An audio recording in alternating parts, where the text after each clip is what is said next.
Hello everyone and welcome. It is time for Fightsticks and Flashkicks number 109. It is your favorite Thursday bracket, at least your favorite Monster Hunter themed Thursday bracket. I think right now we got a lot of Thursday brackets out there in the world, but we're glad that you chose to hang out with us today. We've got a very stacked bracket and I'm joined by NM. How are you doing today, buddy? I'm doing well today. Of course, been on the Guilty Gear grind. I've been on Paragon yesterday. I'm going to be on Breakout tomorrow, and wanted to fill in the gap with some Fightsticks and Flashkicks over here for the Thursday night. And I see already a lot of stacked players in here. I'm excited to see how they perform this time around. For sure. It is a crazy stacked bracket. I was talking about the seeding earlier, and when my bot put Megarura at like 25th seed, I was like, hold on. We got some demons in here for sure. So I'm excited to see all the stuff that these gamers are cooking. First up, we got OEG's own Aether against Casper. Repping that Glorp status. Casper, one of our goats from up north. Okay, yes. I got you. Boom. Yeah, Definitely we got some really exciting stuff. I don't think I've seen either of these players before, but I'm excited to see how they perform here with the Giovanna versus the Slayer. Okay. Listen, the Slayer is definitely scary. Wild kind of put me on peak, It's hard to imagine Giovanna doing poorly against Slayer just because of how good that one player is. Casper definitely a threat. Usually sticks it out at their locals up in Canada, but we're glad when we get a chance to see them in here, and this is looking wall slumps. Already though, we're seeing Aether trying to run back, but the throw could be getting Casper in a good spot, and just gets a good poke into the OD. Actually, PRC's out of it. Okay, never mind. I was wrong. Casper is nothing if not a showman. A little gold burst. If you're going to burst, it might as well be golden. Big close slash here. Saw a lot of tight interactions. Oh, tried to go for the fast RC with the throw cancel. Didn't quite catch the flashy combo there. Really just trying to find an opening on Aether. Gets another one and bags the burst into the OD. Yeah, we're sending you straight back to the fast food. Okay. Very solid stuff. Casper cooking already. All the call outs and all of the expression that this Giovanna character can have, it's always a treat, This character is one of my favorites in the fighting game just because I feel like the skill expression for them is just so high. Megarura and he's undecayed. Yes. It looks like we're already getting into the second round, and already Casper feeling very good. Going to be able to burst after a bad interaction. Already has Aether in the corner. Just trying to poke their way out, but can't find anything here. Slayer definitely one of those characters. You want to burst early. You don't want to have to deal with those 80% combos. You want to be on the offense as often as possible. Beautiful backdash into the 2S counter hit, actually. Okay, and now Casper going to be sending flying a little bit, trying to poke their way back in, able to get a nice connection for a counter. Throw into the corner. You got Aether in the spot you want them to. Able to get the jump in. Watch out for the BRC. Oh, wait a minute. Oh no, the route dropped, unfortunately. Now Geo with 100 meter. You would have had to route pretty well regardless to kill a Geo with 100 meter on that one. Unfortunate drop for Aether, but showing some signs of life for sure. Big counter hit here, routing cleanly. There's that Slayer damage coming on through. The 2D clash. Nice poke. Forcing the burst from Aether, but they're able to RRC. Not able to really confirm much off of that. YRC though? An opportunity. Time to run some mix. That's a big counter hit, and Aether does indeed take a round. Whew. Right, Casper, already able to get a low hit. Gonna be able to just dodge that mid coming out from Aether, sending them to the corner. Drill kick again. Get your triple kicks in there.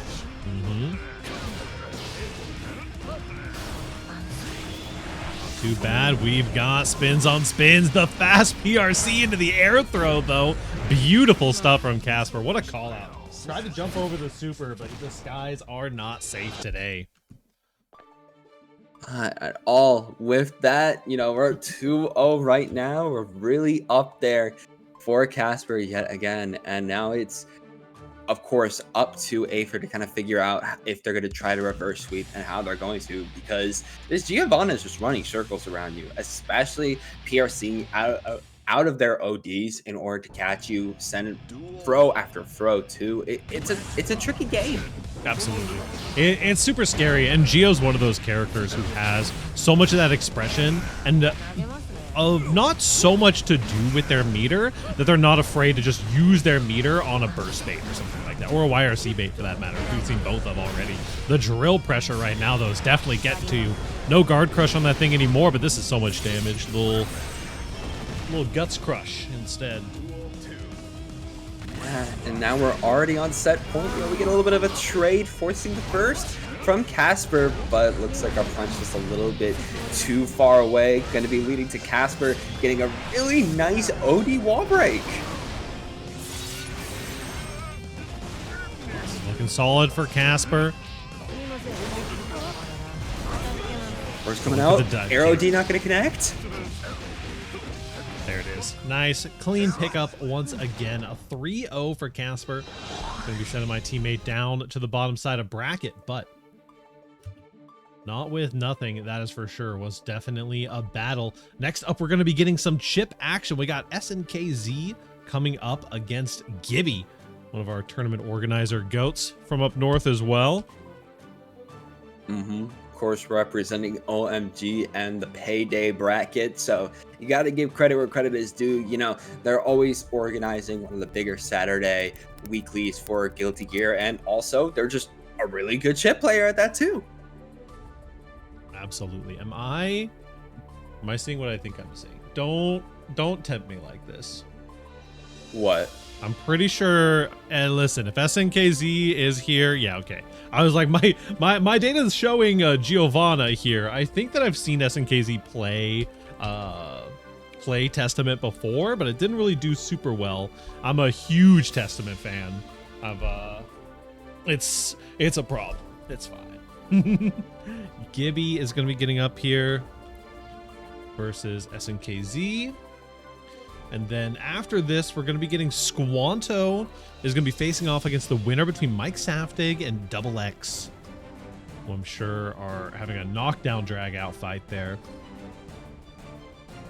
A lot of our first winners round one are still kind of in that situation of, just getting started, trying to go up against each other. It definitely feels like Casper was going out 3-0 against Aether, of course, really trying to take it very fast, and also, again, one of the first sets to actually finish up. So now we're just kind of waiting for the rest of winners round one, but because of a DQ situation with 208 Studio, we're able to immediately just get into this winners round two match when the players get in here. Unfortunate that 208 Studio had to DQ because they have a really strong Milia. I would have loved to see the Milia versus Chip matchup. Sure. Yeah, for sure. 208 is always a fan of catching some of that Milia action. Hold on, I see Sesame in the chat doing some TO work on the side. Big shout outs to Jackie Nuts, who's holding things down for our TO side of things. Yeah, excited to see. We always run the DQs for people who don't check in during the pre-bracket. That way they have a couple of minutes in order to still show up and potentially get undQ'd from the back bracket. But there is the GOAT, Gibby themselves, showing up. Let's go, Gibby! Not knowing the matchup is rough. Geo is a rough one, especially, because I feel like you have to just run like a first to 500 against a Geo player. But you can't really do that, and there's not too many Geos in tower. That's fair. Honestly, in my opinion, it's not the worst. It's kind of like even between the two. It's not good. Sure. But it's also not bad. It's kind of like that. It's a matchup you gotta set learn. Up with Chip. Yeah, definitely when you gotta learn. Already trying to. There we go. 2K2D into the horizontal Alpha Blade, but not able to connect the 6B. Gibby definitely a sleeper here on the Chip. Beautiful rope routing. Does get a drop, but picks it up. Gibby, you'll know as a terror of the beginner brackets as well as the intermediate brackets. Picked up a couple of dubs, I believe, in our own aspiring champion bracket. Nice smash on the command grab here, calling that out. And already, though, we're seeing throws coming out, and Gibby, you know, they got to find a way to get out of this corner, because if they don't, we could see SNKs running away with it. There we go, able to come out alive, trying to say 2K. Alpha Blade? No! Oh, man. There's a 2K2D, though, into that OTG once again on the Alpha Blade. The command grab comes through, and Gibby takes first blood. Pardon me. You can see there's a lot of these things that Gibby's doing, a lot of like tricky routes and interesting stuff. I really like this Alpha Blade OTG and a lot of interesting air movement, but eventually, you know, the pressure sequence kind of falls down into one of those easier call outs that SNK is more than happy to wait for. And also, you're just dead. Yeah, if you get hit by Giovanna once, you got to make sure you get your defense up. Hard knockdown 2 and whiffing the grab. SNKs is just going to be running away with that with a perfect. Gibby's got to figure out a good way to just knock down SNKs immediately, but they're getting anti-aired. Beta Blade for the reversal coming out, though. This could be good. Try to go for the anti-air deplete on the rope route. RC, nice.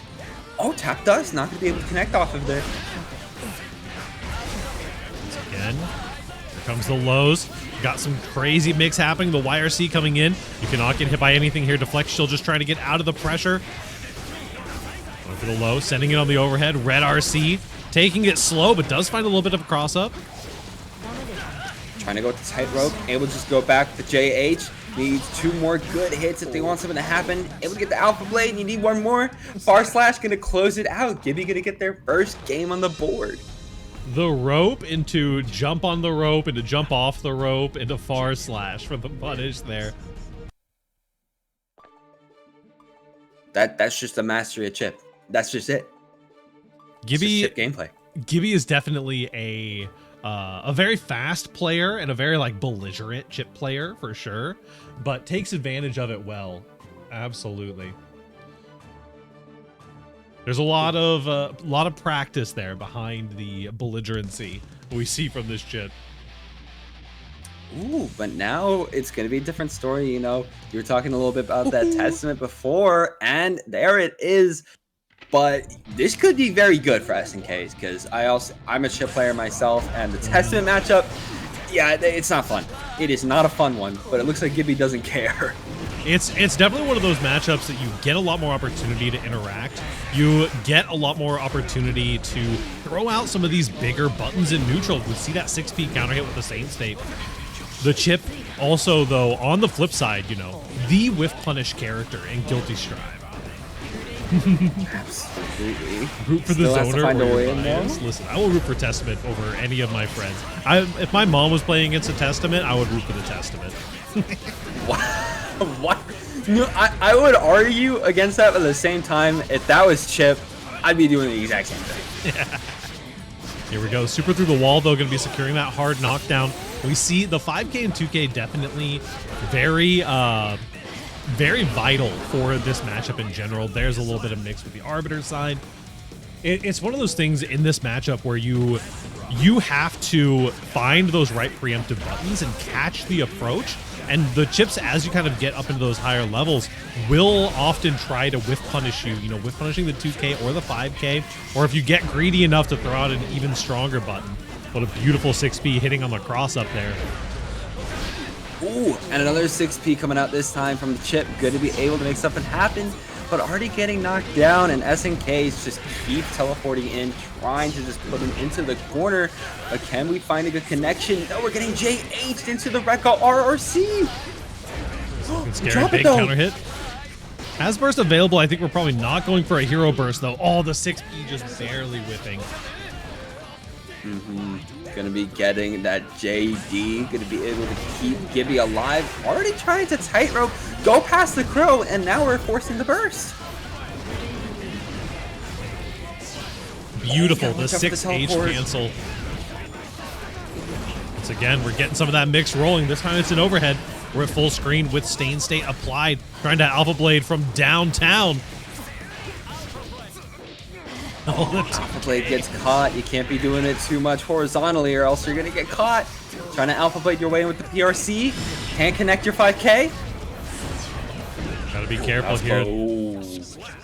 A little bit of a buff that came in on the last patch for Testament, specifically getting some of that forward hurt box removed from those Grave Reaver buttons definitely makes a big difference in this matchup in particular, because it's so about, like, you know, what this matchup used to be was Chip just waits for Testament to Grave Reaper and then throws like a far slash at half screen and it counter hits. And then you're just off to the races, right? Now that you have a lot less of that kind of extended risk, it's a lot smoother for some of these interactions. It really is, you know, giving a little bit of life towards that Testament, as now, already just trying to 2D, forcing the burst after the Gamma Blade 2. Payday already off to a really good start for Gibby there, but they still have to find more. Able to start up a really nice Alpha Blade combo though. Good stuff moving through here. We get that positive bonus secured. Going to help you in the survivability station as well as the offense with the 6P coming out immediately. Again, we see those preemptive buttons, but a big counter hit punishing that 2H. Got the corner again, trying to J2K, and 2D, that's all you need. The BRC not going to be helping you out there, SNKs.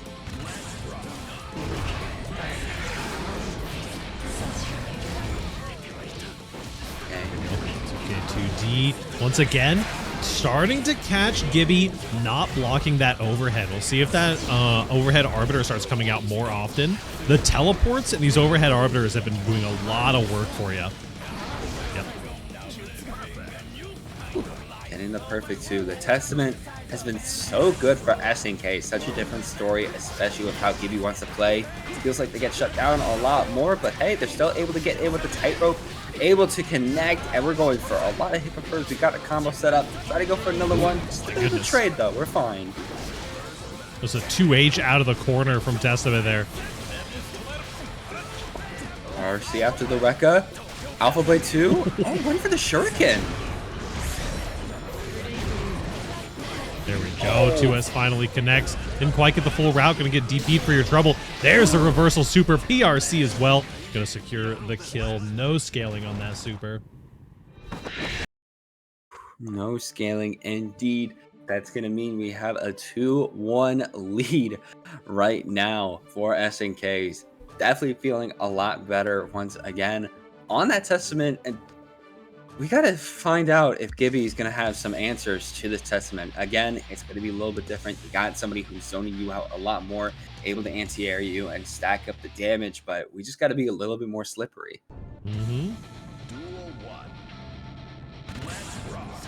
Gibbert, wake up. You got it. Some interesting pro options on the approach here. Capturing the lingering hitbox with the 6P there. Just going up into the sky, trying to find any way to get in. I just want out. This is such a rough situation to be in. Getting caught immediately by the Grave Reaper on the way in. Oh, there you go. Dash everywhere though. Yeah, the 2S going to be able to be a nice combo starter. Trying to J2K into the 2K2D, but just getting thrown out. And we're so close. There we go. We are officially on set point right now for SNKs.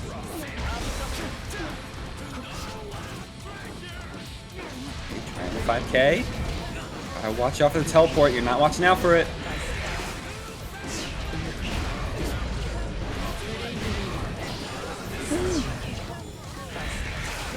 That's the corner right now. Gotta watch out for the Shuriken.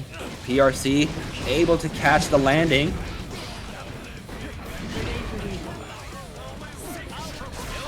Oh, nice. Another one teleporting in. Finds a 6P. Getting called a traitor by Casper. 07s for the GOAT. Listen. It's for me, Casper. I can have a little bit of Testament in my bracket as a treat, all right? None of the Testament players play in FNF. It makes me sad. But hey, the Testament was strong, and of course that means For sure. SNKs is going to be moving on to the winners round 3. So hey, that's still got to feel really good. Definitely felt like, you know, they wanted to play the Giovanna wasn't really working against Gibby, but once that switch happened to where we went to Testament, such a different story. Definitely felt like we were a lot more dominant. And we've got a fun one coming up here. We've got ya boy Squanto, another OEG representative, versus Mike Saftig. It has been a hot minute since I got to see Mike Saftig on the sticks. I'm very excited. I know they haven't been super present in a lot of online tournaments recently, but I'm interested to see, you know, Mike Saftig used to be a regular top 8er, regular top 4 in the FNF back in the day. Take me out of losers and I'll play Testament just for you. I don't got that kind of power. I've seen Mike Saftig a good amount lately. Don't get me wrong. Have I seen them always on their sin? No. They like to play everything under the sun at this point. It felt like one tournament, every single match I saw from Mike Saftig, they were playing somebody different. It's sin. Yeah, so I mean, Mike Saftig is originally as a soul player. And the soul. Yeah, they have, it's always interesting because they have like arcs that they'll go on where they doom off of soul, and they're like, hey, I'm gonna play what is it, they have a Ram, they have a Milia, they have a Happy Chaos last I checked. I'm sure they have a Sin as well. I would definitely believe it. I haven't gotten to see it yet, but I mean, we'll see if that happens. But yeah, always been on the soul. That is what I meant. And well, we'll see who Mike Saftig takes in this time. Of course, it's going to be up against your boy Squanto, who is going to be on the pot, one of the 4 horsemen of the apocalypse. That pot is an absolute demon right now. So whoever it is going to have to deal with a lot of pot busters. Yeah, absolutely.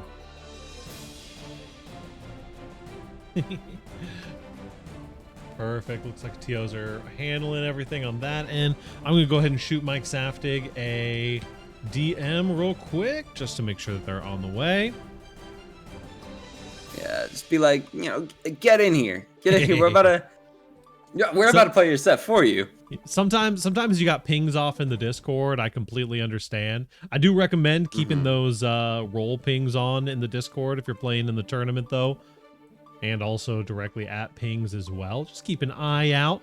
Makes everyone's days goes a little bit smoother, but I would not be surprised if we had potentially Mike Saftig also engaging in some tomfoolery in one of these other brackets that are in the area. So we will definitely get to see, though. I'm excited. I'm excited to see what Saftig has been cooking, and Squanto, of course, has been doing their best for a long time. They've been cooking a lot on this Potemkin. I mean, not a hot take to say Potemkin is the best that they've ever been as a character.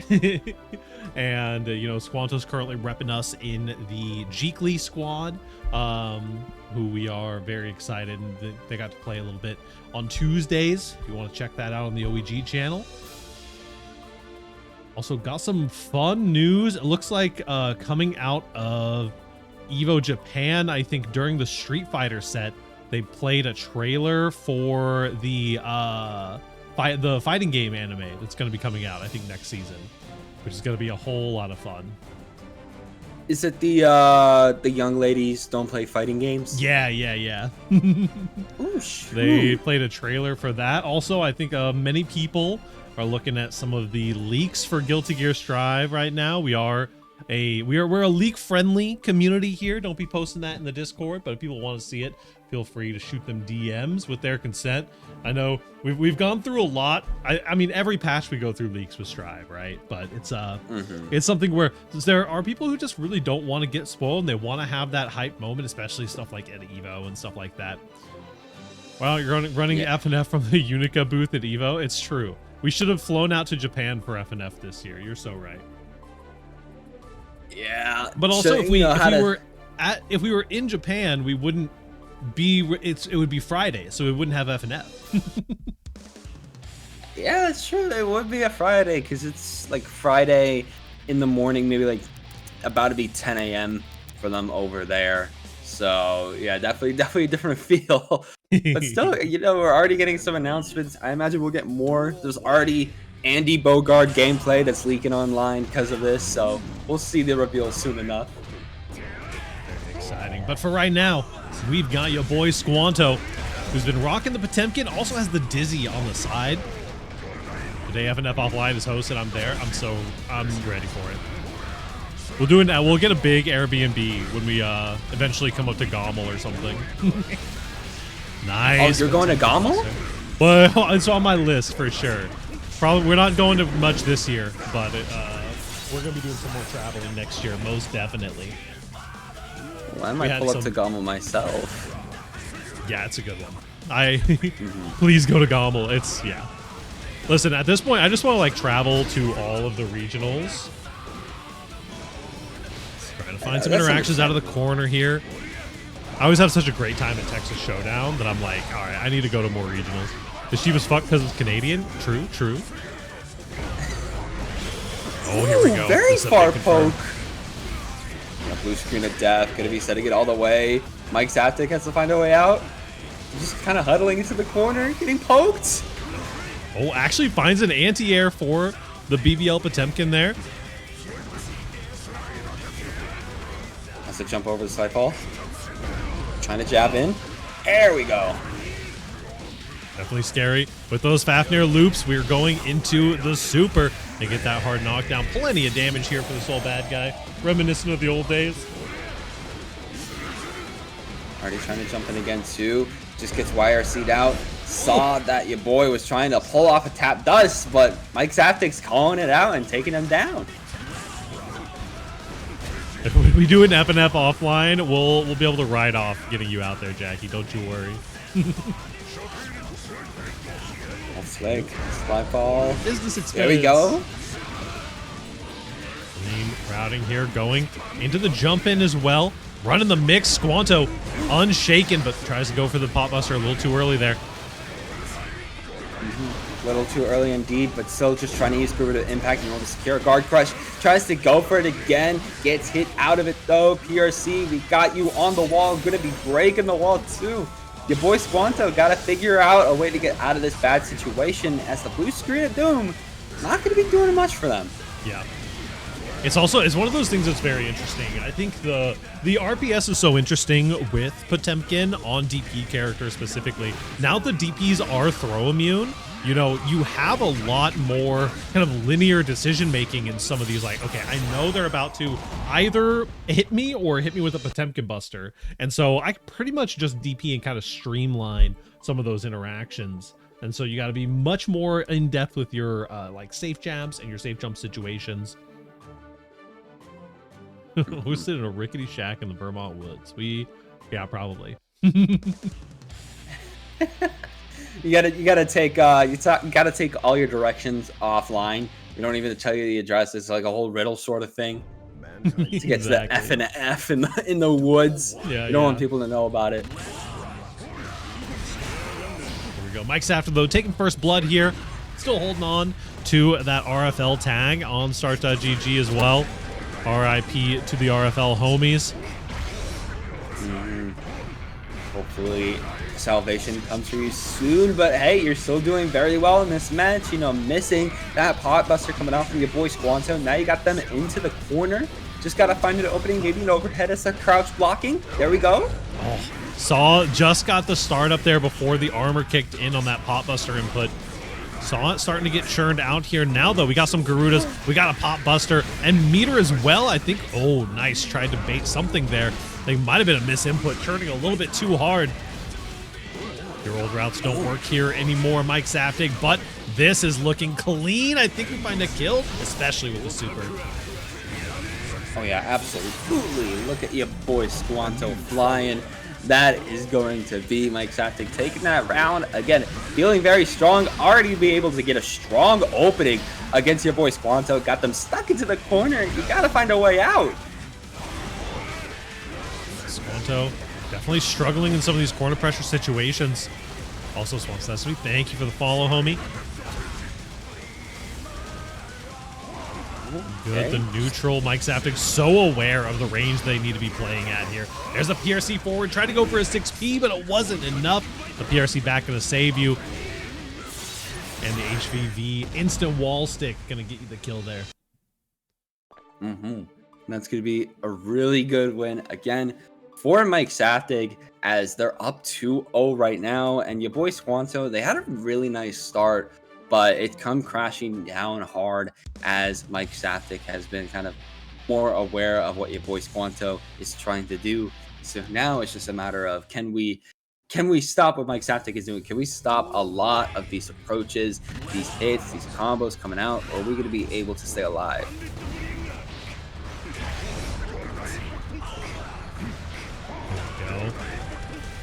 Trying to find some of these interactions. Ooh, nice. The footsies button coming through, and that's going to be a lot of damage. Bursting perfectly to put Squanto back in the corner. Absolutely. Trying to get another opening on your boy Squanto. Able to get the dive kick. We try to see somebody else. PRC, though. The DP whiffs. Beautiful stuff. Getting the punish on the air DP. We are in such a scary situation. The tap dust coming through. Trying to get a little bit of mix here. YRC, though, going to get you out of the corner successfully. Ooh, slide ball coming in. Trying to poke at your hand. Ooh, couldn't hit confirm off of that, but you still get the slide fall. You're really up in the health right now. Your armor can't be broken. Tap dust. That's the round. Tap dust closing things out. Just running those block strings for so long. Mike Saftig is a very defensive player when he wants to be, and is more than willing to kind of hold that down back, but Potemkin's the perfect character to kind of punish that playstyle a little bit. What a bait on the throw, though. Ooh, that sucks. And a hit again. Whiffs the grab. PRC, though. They might be trying to connect something else. There we go. The heat knuckle coming out. Manually delaying that 6P as well. You know that Mike Saftig is doing a lot of air stalls to bait things out here. Ooh, nice. Oh, got you backdashing. That is going to be now your boy Squanto going to be able to keep their life a little bit longer, as they're going to be able to take a whole game.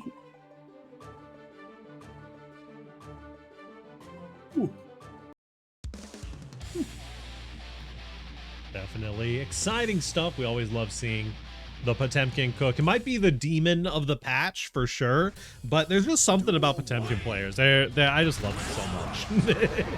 It's always hype to watch a Potemkin cook, and we're seeing Mike Saftig definitely putting up a great fight here. We'll see if Squanto can pick up some of the momentum.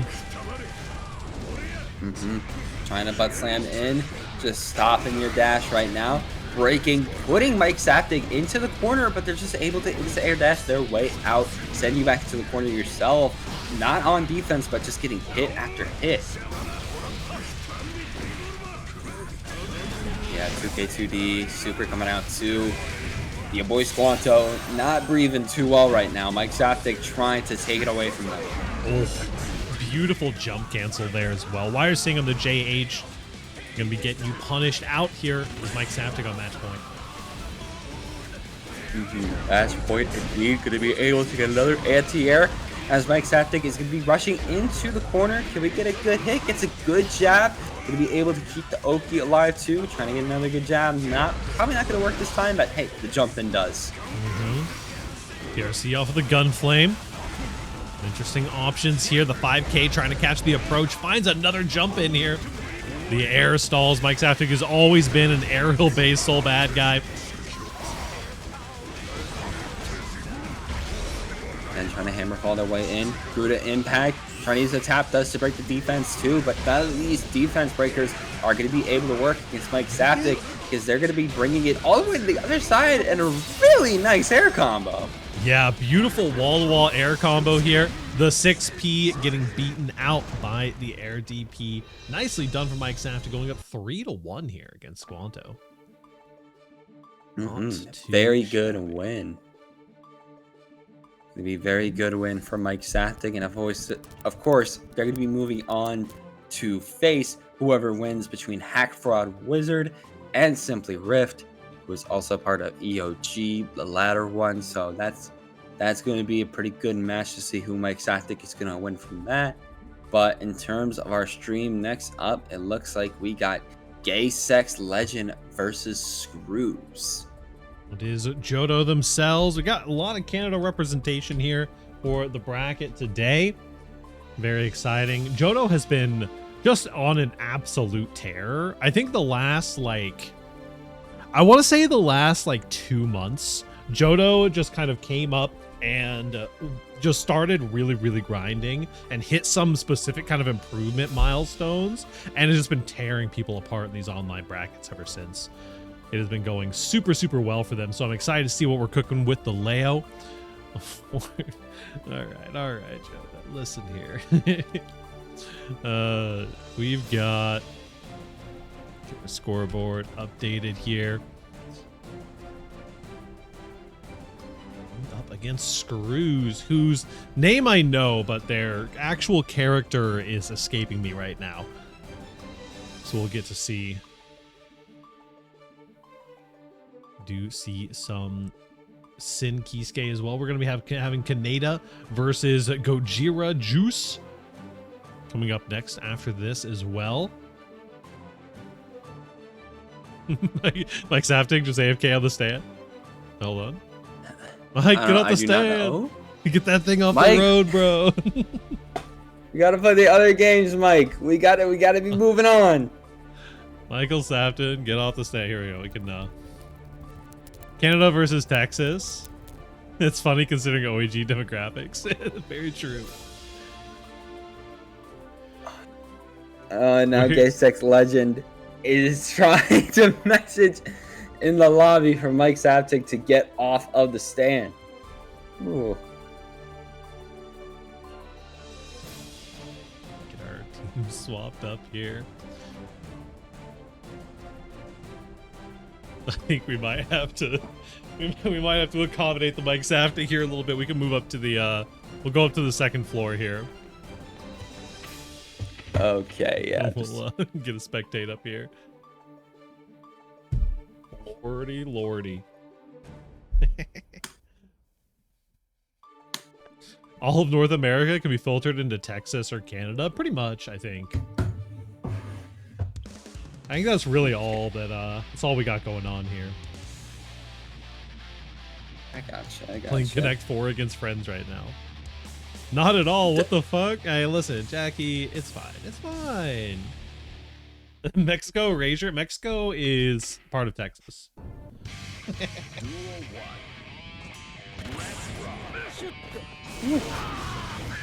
Hey, gonna be the Giovanna versus the Leo, so this could be a very good match, especially for if you know GGST's Leo. Yeah, it's very strong, but not able to get the pokes they need. Actually going to be Screws to be able to take the first blood. Scary here, Screws. Getting hit out. We're auto-routing into the DP and then RCing it for the overheading. Crazy. California, Florida, and New York. That's true. Here we go. Getting that hard knockdown with the HTP.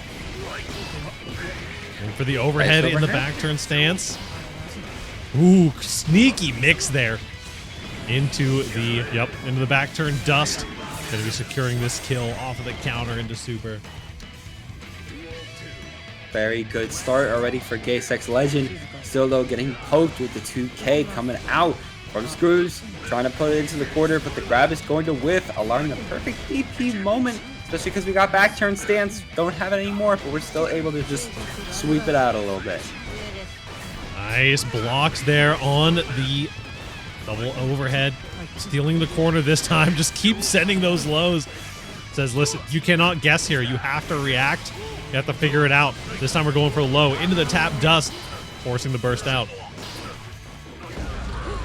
Trying to hit. Gets countered, though, as we're already seeing so much volleying coming out from Screws. Going to be able to send GGST Legend again to the corner. Arrow D not going to be able to connect how they want, though. So many close calls for Screws. It was just one hit confirm away there. But Johto is going to take it. Very good start off there, of course, for GGST Legend. Going to be able to get a game, just showing their mastery right now on the Leo White thing, especially being able to TP in those right moments and stay alive. Hello, Robbie. Hopefully you're doing good, homie. We remember. Anyone else remember when Robbie on the Bobby? I remember.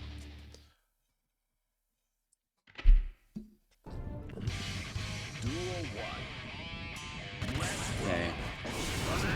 Duel 1, and already we're sending out fireballs. You know, we're trying to space Screws out right now, but still they're able to make their way back in.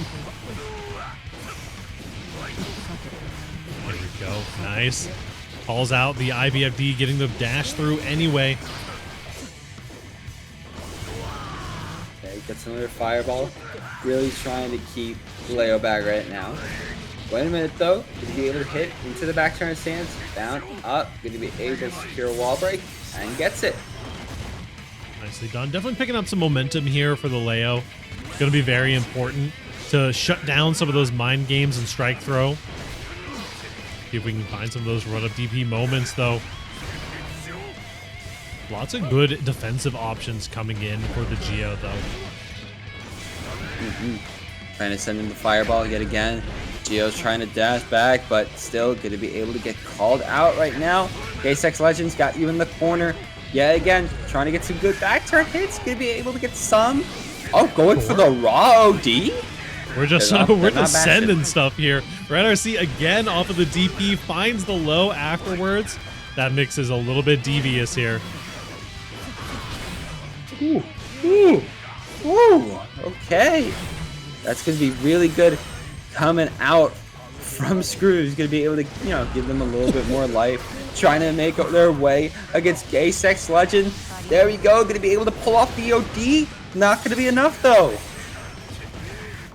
It's a little scary here. The BRC instant overhead with the JK. Nicely done for Screws.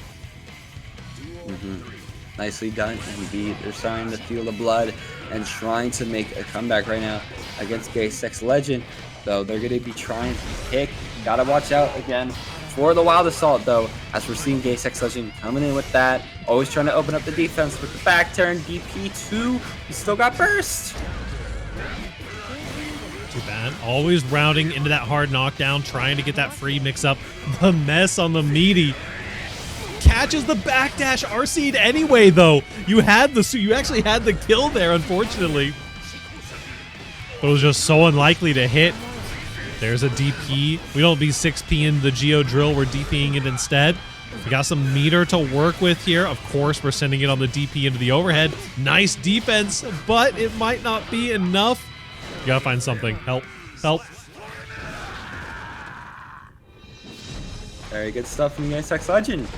Now we're going to be up again 2-0. Very, very good showing from GGST Legend. I imagine they're trying to strive for top 8 because, again, you got to remember, if you win this, you're going up to the last game you have to win before you qualify for those top 8. We are getting to that point. Some players are getting to that qualification point. They win their match. That's it. They're in top 8. You know, Jodo, some would say that not caring about Strive is the ultimate mind state to be in to win a tournament about Strive. Listen, all I know is that 90% of the time I see people winning a tournament or winning a beginner bracket, they're like, yeah, I don't know. I'm just here so I don't get fined, you know? Like, I'm going to go. I love just mids. True, true, true. Yes, you do. Don't gaslight yourself into not caring. Well, they're trying to power up. They're trying to rock that aloof nature. DP into the back turn overhead too. Already going to be forcing the burst on Screws, but Screws is half down, and looks like those signs of life are not stopping from GGST Legend. Going to be able to get a full DP combo into an overhead again. Might be able to kill here. Finds the super. I was still doubting. I'm not going to lie. Understandable, but it looks like this time around it is going to be GGST Legend that wins that bout, and now they're going to have to figure out how they get the last win in order for them to take the set, as already we're seeing Screws trying to stay alive, but there's so much they have to defend against.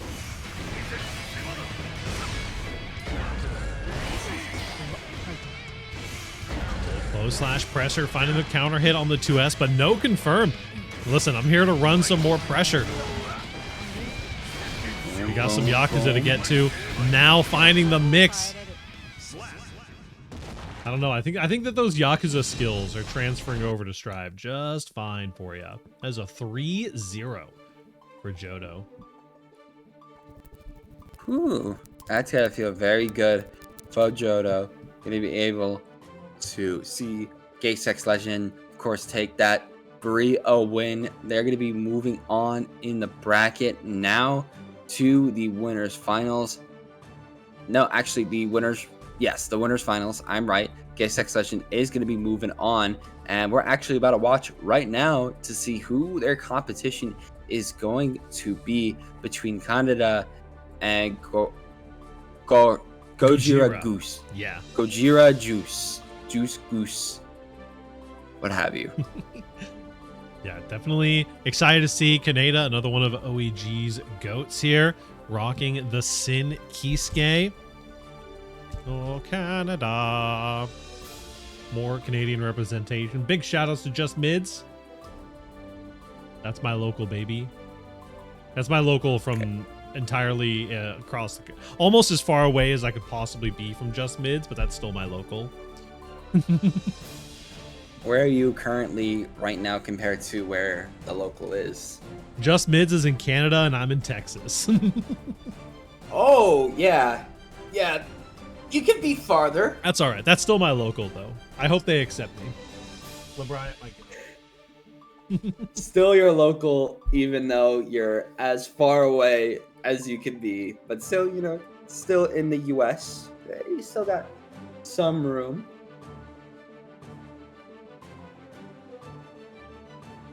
Interesting. Oh, what's up? Just checking the, people are starting to get their hands on the new patch. Not like this. Geo, I mean. Oh, hello, Lens. How's it going?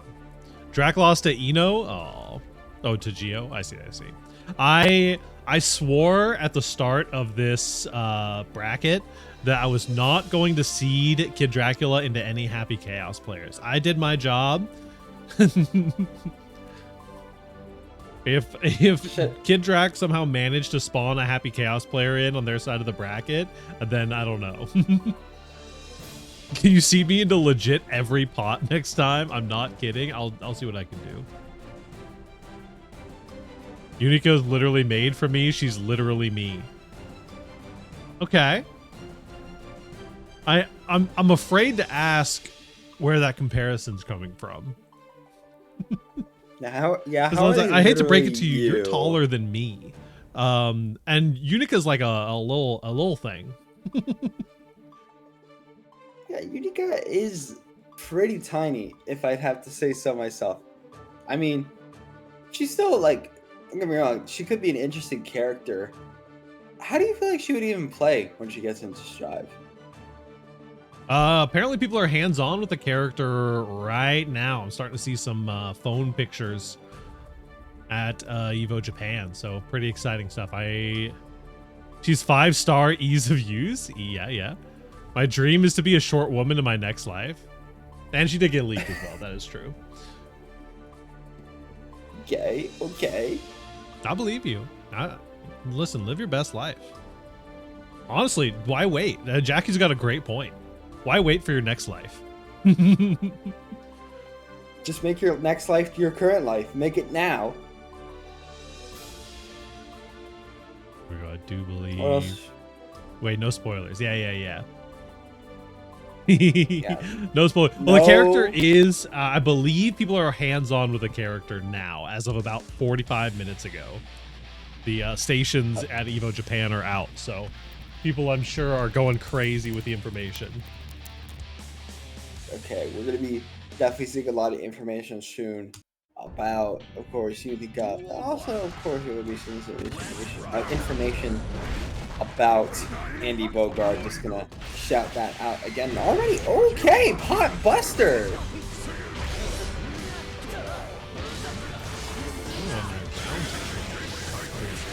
Anyway, we got the Potemkin coming in against Kaneda. This is a matchup that Kaneda is not no stranger to. That is for sure.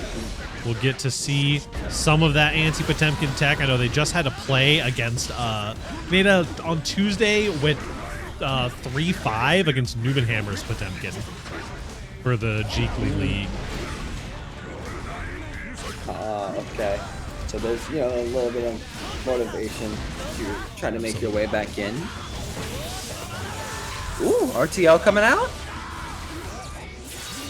I agree, Jackie.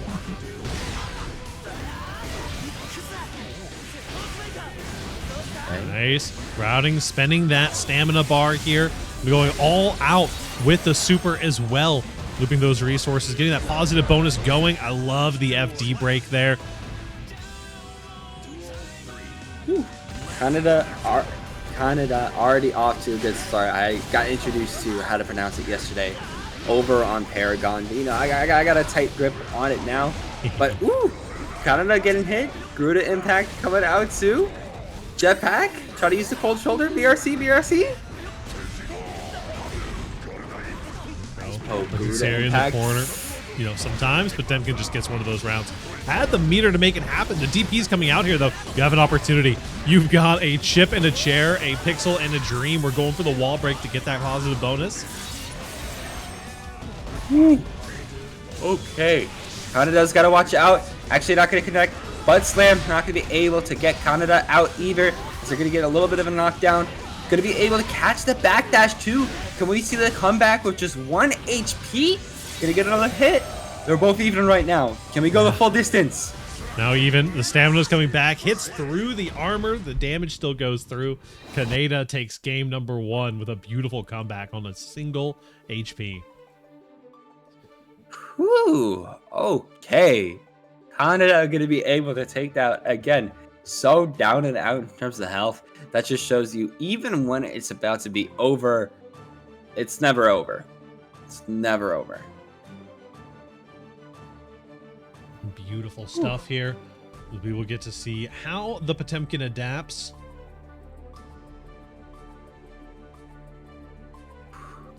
Gonna definitely be seeing that. Or just, you know, waiting on a little bit. And also, as, you know, I'm paying attention to what's going on with Evo Japan. Looks like, you know, even though there's strict ruling against content creators showing off Elena, people are still making their way in and posting Elena online. Oh, for sure. Yeah, no, people don't care. What a huge Kara there, back into the corner. Got some butter on those shoes for sure. The Mega Fist gonna be calling out the far slash here. Now in the corner, you're gonna have to deal with so much. These Karas are just looking so clean. Nice. Ooh, and just another pot buster. Pot buster is actually just all you need. Absolutely, especially after, you know, didn't even have to deal with the clash there on the Garuda. Just a full whiff for the DP. Nice, gonna be able to get the tap dust, secure the wall break. Gotta watch out, able to block the jetpack, and it goes straight into an RTL2. Gonna get a lot of revenge damage against their opponent here, as already Canada gonna be able to get the juice and send them flying. Yeah, manual call out on the deflect shield there. Also, we're seeing the Canada special, you know, lots of simple confirms into the ride the lightning just to get the wall break. Been seeing that a lot from them recently, and it's been working out pretty well, honestly. You have so many interactions you have to burn through on the Potemkin that positive bonus just goes such a long way. Absolutely. Oh, gotta be careful here. Still avoiding the wall. Go forth my wall and win neutral. Oh, gonna be able to secure the whiff grab on the side of Gojira. They're gonna be able to send them into the corner, able to get another counter hit. They have the wall right now. Actually not gonna be using it. We're setting up the wall again. We're just trying to keep eating and eating.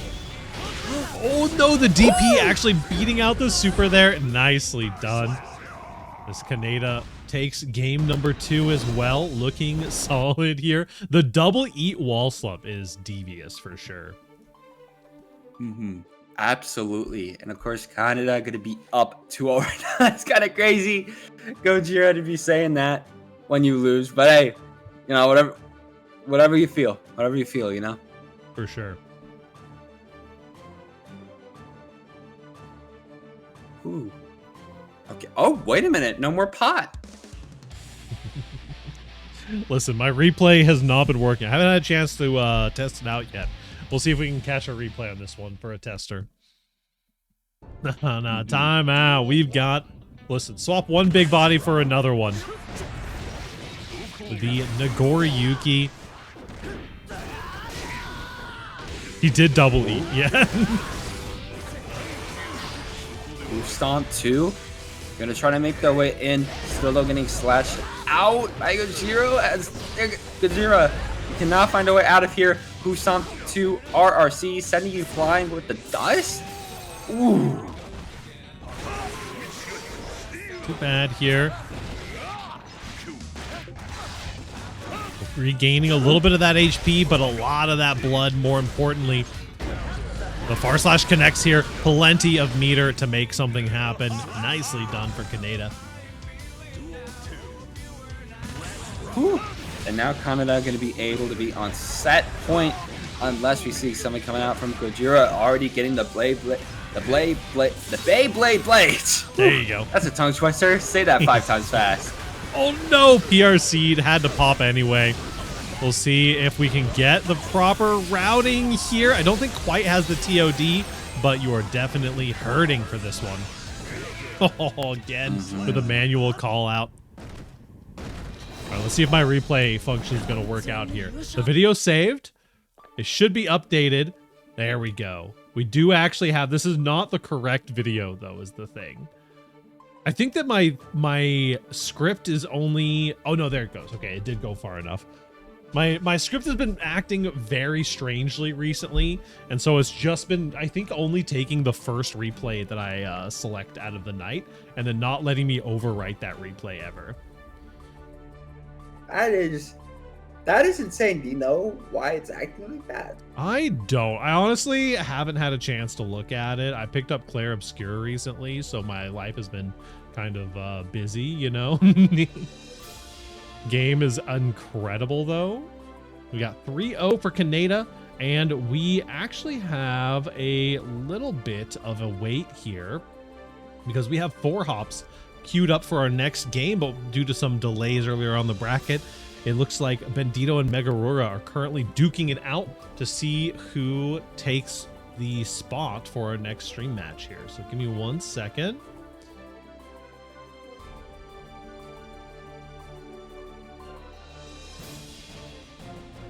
See, 8:29, they just got into their game here.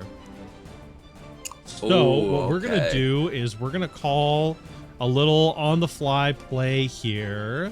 We will be fast forwarding straight into our top 8 pretty much. We're going to take a 15-minute break here, and we will be back. It was hype as fuck for sure. We're gonna be taking a 15-minute break, and we will be back here at 8:45 for our top 8. Basically, we only had one match we were going to be covering before top 8 anyway, and so we're going to let some of these matches catch up, and we will catch you all here in a few minutes. Make sure to stay tuned. Catch you soon.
Hello everyone and welcome back. Had a little bit more of a break than usual. We had some bracket catching up to do. Unsurprisingly, we had a couple of delays earlier on in the bracket, but thanks to some DQ shenanigans, big shout outs to Jodo, the GGST legend, for they were having the DQ as soon as they got into top 8, and so they opted to go ahead and let their opponent from their top 8 qualifier move on to winner side of top 8 in their place.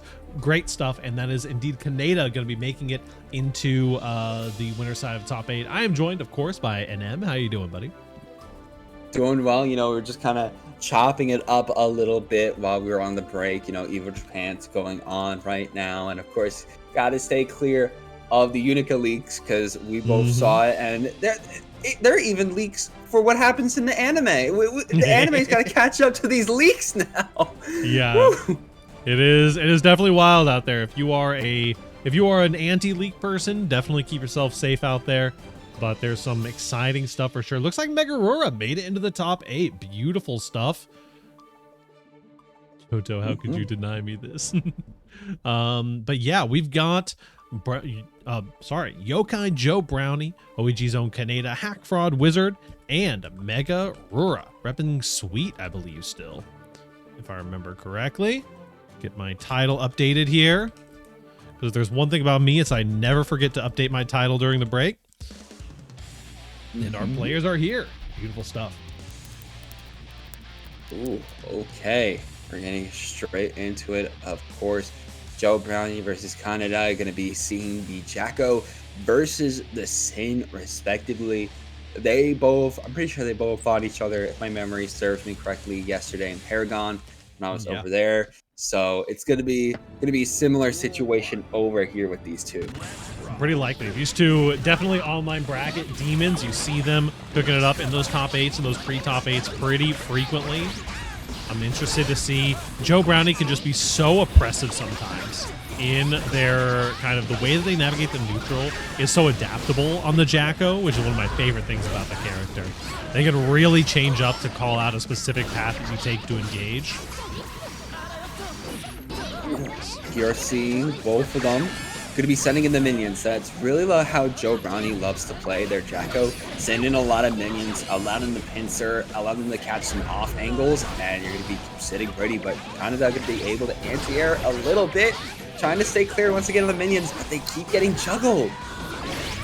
Oh, nice. The minion shield coming in, stopping that beak driver neutral. There's a nice DP, utilizing some of that RC slowdown with the super. I think he might kill. Nicely done with the clean hit. Kaneda could be able to come back alive, sitting a lot better than they were at the start of that round, but already the neutral game is not going to be in their favor. Joe Brownie going to be coming in and sending Kaneda in a really tough spot. Getting pushed backwards towards the corner here, finds a 2K2D into the DP confirm, going for the full combo here. As we called out earlier, that Ride the Lightning getting all the way, securing that wall break.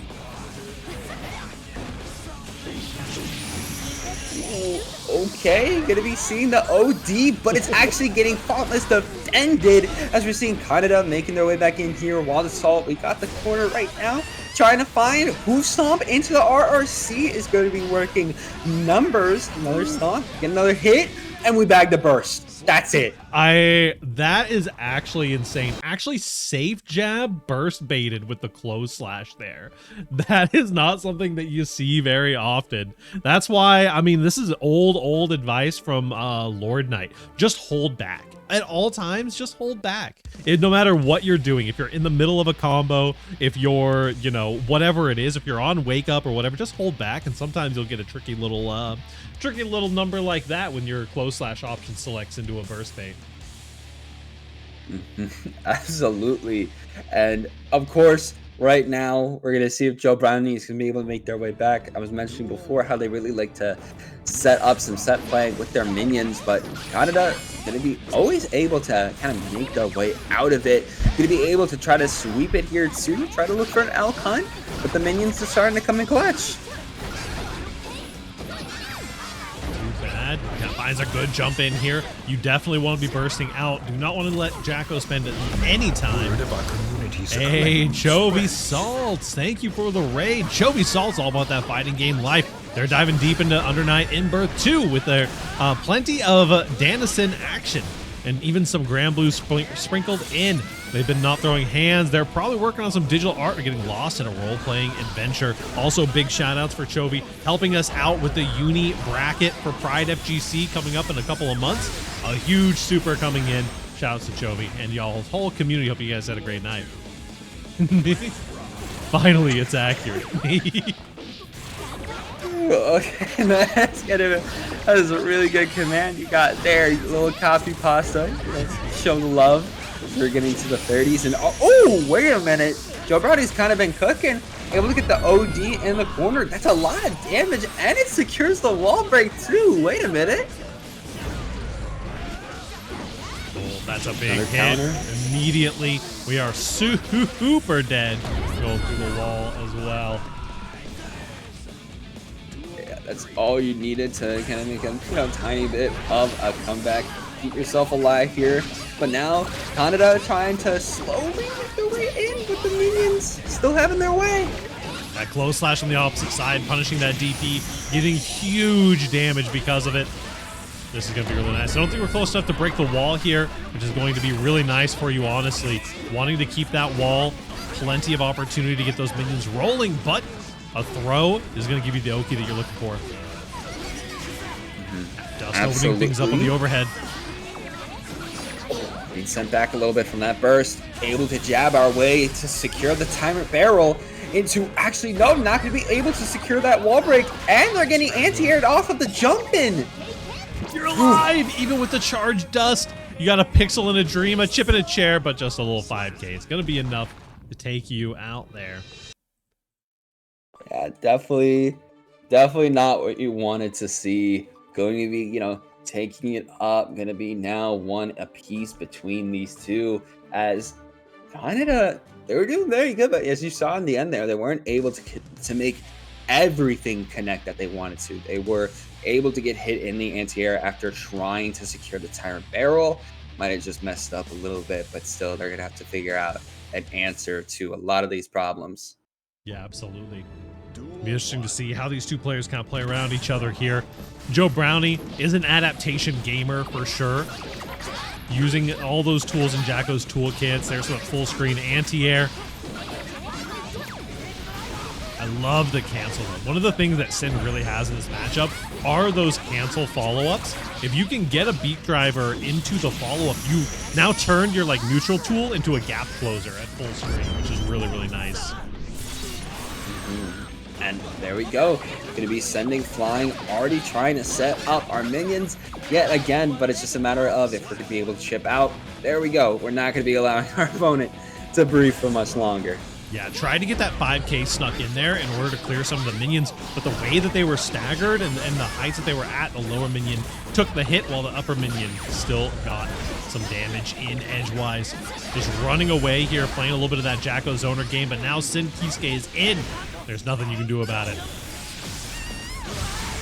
Going to be able to send your opponent flying. Joe Brownie got to figure out an answer if they want to make this comeback against Canada. Going to be able to secure their OD while Canada was mashing and be able to tie up that life lead and send some more minions in. Down the gap, one of those things that is a big weakness of Sin is they have so many natural frame traps built into the kit that you can sneak those reversal supers in there. Red RC off the 2K2D, gonna be plenty of damage. Plenty of damage indeed, especially as we're seeing Joe Brownie going to be the one to take the win against Canada there in that round. They still need one more, but we're up 2-1 right now. Joe Brownie, you definitely got to be watching out for them. I feel like they're always able to shut down a lot of these rushdown centric characters, like you see with a Sin, always able to keep themselves active, especially once again, as I mentioned before, with the minions. You got to be watching out for them. You cannot allow Joe Brownie to set up. Yeah, getting set up is definitely, you never want that against any Jacko player, right? It is one of those things, you get stuck in that corner and it can just be the end of the world. But Joe Brownie, also just so good at navigating the neutral space. and is so good at finding these little situations where they need to run, play a little bit more aggressive, a little bit less aggressive, maybe use some of the minion shields as well, working on some of that minion meter, using it in unique and varied ways. There we go, catching the backdash though with the overhead. Unfortunately did not get the clean hit to break the wall there. Not at all. Again, trying to find that opening. Can we get a bit of a load? There we go. Gets a poke too. Beat driver. Good getting anti-air though. Joe Brownie going to be staying alive in this round. And there we go. Setting up those minions I was talking about. But the YRC actually going to be sending it all away. And Hoof Stomp to close it out. That is very nicely done. Kaneda finding some more of those interactions. That Hoof Stomp is definitely putting in work. There it is. The minion shield on the drop there. Calling out the 6P anti-air. Just keeping yourself safe at all phases of the game. But it is quite expensive as a call-out option. We're getting that DP in all the way. Boom, boom, boom. RTL going to be riding that lightning all the way to another point of the stage. And of course, riding through a lot. Oh, wait a minute. Could that work? No, it's blocked.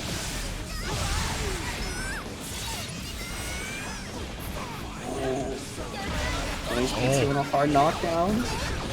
The Salt getting gold bursted. If you're going to burst it, might as well be gold, and getting that positive bonus. The JD getting punished out beautifully.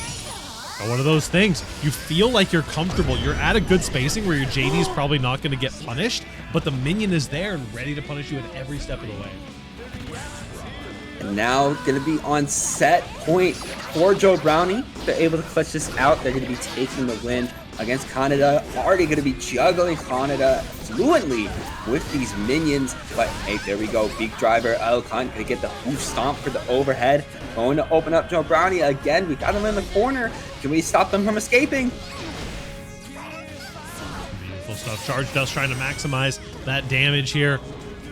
Needs to bring us to a game 5 to make something happen, but Joe Brownie wants to close things out right away.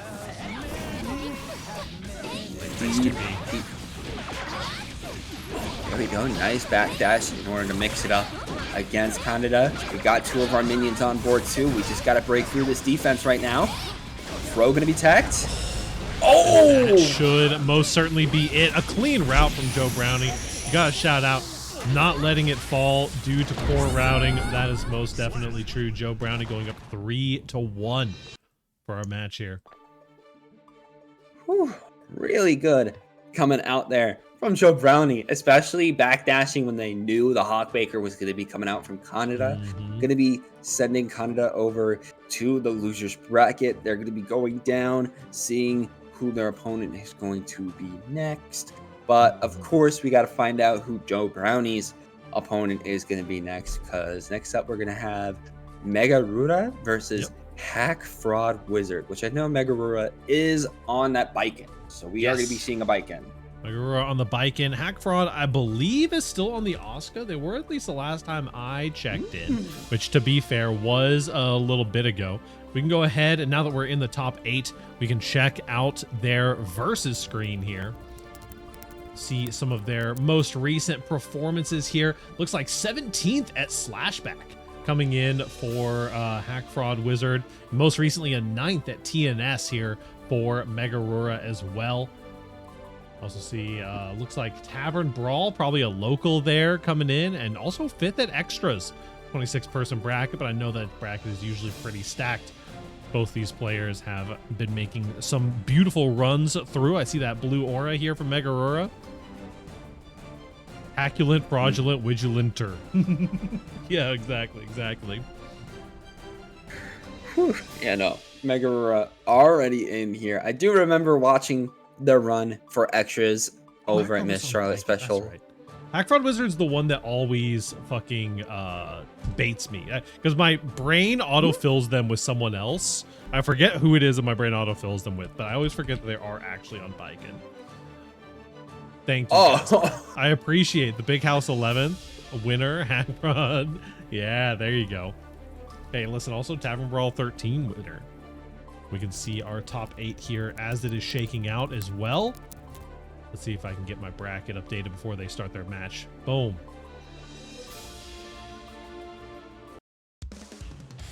Lots of good Oh, stuff. You're going to get seeing some Biken Mirror. The full Biken Mirror. Literally, of course, I casted extras over on Saturday, and in the top 8, we had 3 Bikens. So we got 2 over here. I don't know what the Biken wave has been lately, but there's been a Biken wave. There has. The Biken players just kind of come out in droves when they do come out. I know one of our the first bracket after the Biken buffs that came in last patch, we had literally 5 Bikens in our top. Oh my god. They were all ready to cook. Ooh. And already going to be able to break the wall. Okay. Nice start there from Megarura. Done. Megarura taking the first blood here. Necrod Wizard able to find the air connection though. Not going to be able to capitalize more off of that. Actually to be hit by a jumping in turn. Yeah, hitting that exact same route on the opposite side here. No call outs there. So opposite side though, the close slash is going to be connecting. Throw is a good call out there for you. Going to get teched out. Nice parry on the wake up. Very good coming out there from Megarura. Trying to find another opening. Tethered right now though. They're going to get anti-air. Stuck in the corner, but they're going to be able to make their way out. Reversal coming out though. That going to hit? Yes, it is. And that is Hackprod Wizard tying us up 1 stock each here in our winner semis. Ooh. Hey. That immediate anti-air from Megarura. Oh, in turn though from Hackprod Wizard as they're getting a nice combo. Ooh, and a nice cross up.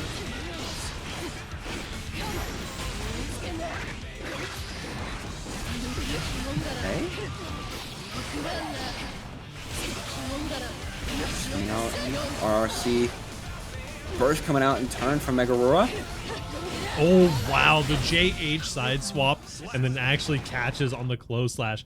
Seen a couple of those. You just cause your opponent to hesitate a little bit on the opposite side there and take advantage of it. Very nicely done. Absolutely nicely done there, of course, by the Fraud Wizard themselves, the Hack Fraud Wizard. That was a very good set. Not set, what am I saying? Very first game, because Hack Fraud Wizard just needed some time to kind of adapt against Megarura, but once they got it, they were set. That's all they needed.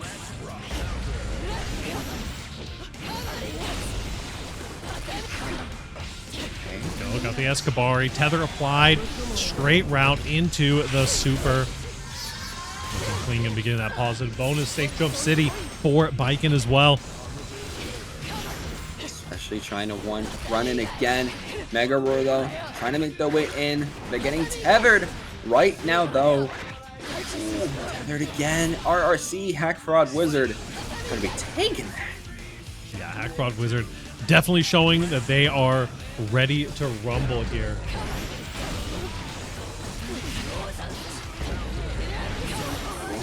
Nice counter. Some burst. Boom, boom, boom. Touch it back and forth between these two, and there we go. Getting another jump in. Hack Fraud Wizard doing very well right now.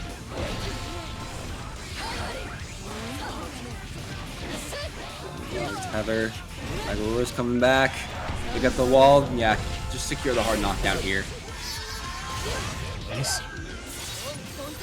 That positive bonus is going to go a long way in potentially surviving an interaction here as well. I think we're disjointed enough. That is definitely going to be plenty. The Escabari keeping you safe, pulling that rope back.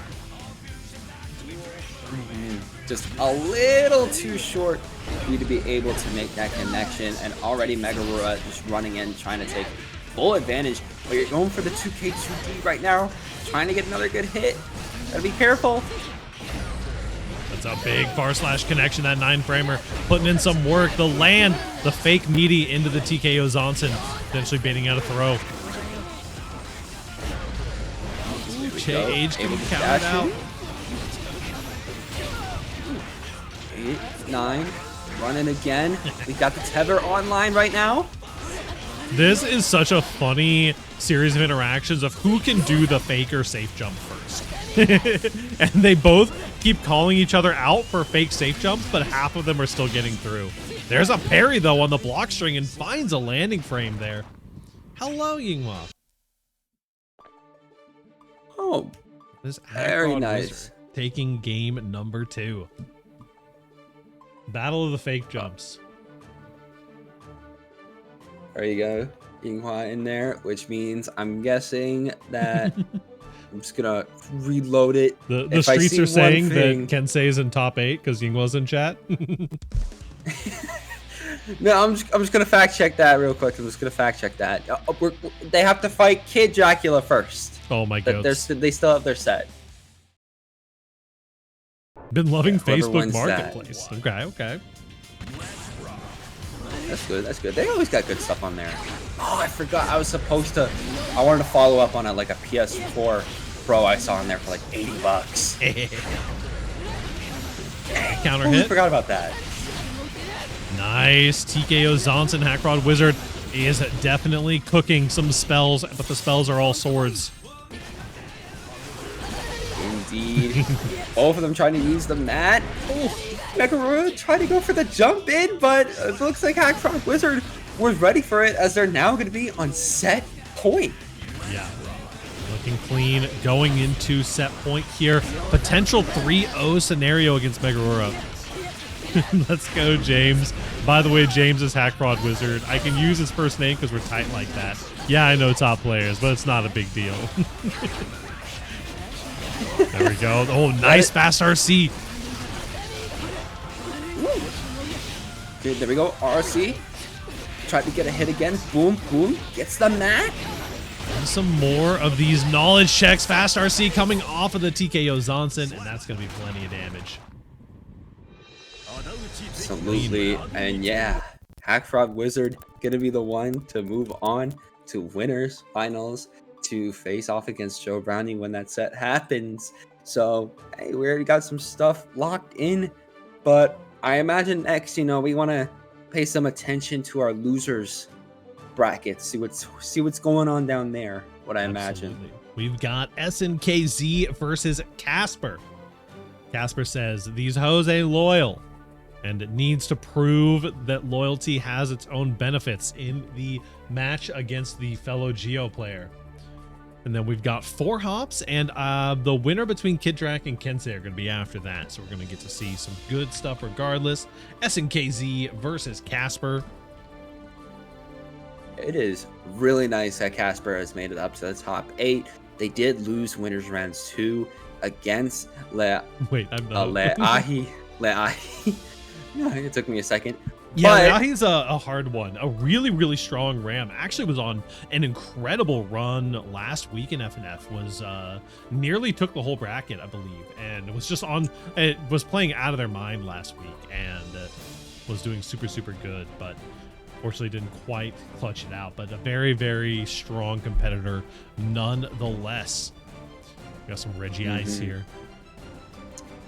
of course, Casper, they went down in losers round 2. That is where they started their losers run and has made it all the way here to the top 8. Literally from the start, one of the earliest places you can be in the losers bracket to the top 8 on the losers side. And SNK's is your next opponent, and it looks like SNK's is actually going to be staying loyal because we have the Giovanna Mir. Well, yeah, and we'll get to see how this kind of plays out as well. I personally am a pretty big fan of the Testament versus Geo matchup, but that's just because a good friend of mine plays Geo, so I've gotten to span the matchup a whole lot. So it's an interesting one for sure. SNKZ rocking the gold there, and Casper in the blue. In the blue. Oh, trying to run in. Both of them trying to drill kick right now. Okay, there we go. Getting the clean route into the corner here. Going to get the super through the wall. Hard knockdown. Geo loves that positive bonus. Absolutely. SNK's already off to a really good start, but Casper is making their way back in. Taken back to the corner. Yep, finds it now in the natural frame trap there. Those little 1-frame delays, so important for the Geo game plan. Hard knockdown right back at you, but SNKZ with 100 meter. Okay, gonna be Casper. Be the one to be able to take that game. First round off the jump, but already SNKs has a really good neutral. Try to just find their triple kicks in there. Gonna find the poke there. You know, we got the corner on lock, and if it's Giovanna, you know those throws are gonna be coming out. Not gonna be looping them though. Power Slashers are putting in a lot of work for SNKs, but now Casper is on the offensive. Charged. I don't think this hits, right? Oh, it does. That's crazy. Okay, trying to make their way in. Able to. Okay, SNKs going to be tying it up in terms of the rounds 1-1. Absolutely. Got some interesting stuff coming in, as we definitely have a game on our hands. Finds a 6P through the flip kick. Manually calls out, but not a really good punish there. Could have gotten a much meatier counter hit on that. And literally just trying to kick their way in, trying to take it to the corner right now. Oh, wait a minute, coming back out from SNKs. They got 1 HP basically and a dream. Respecting the OD, very good, but that's a lot of chip on you, and yep, get the low profile hit. All you need.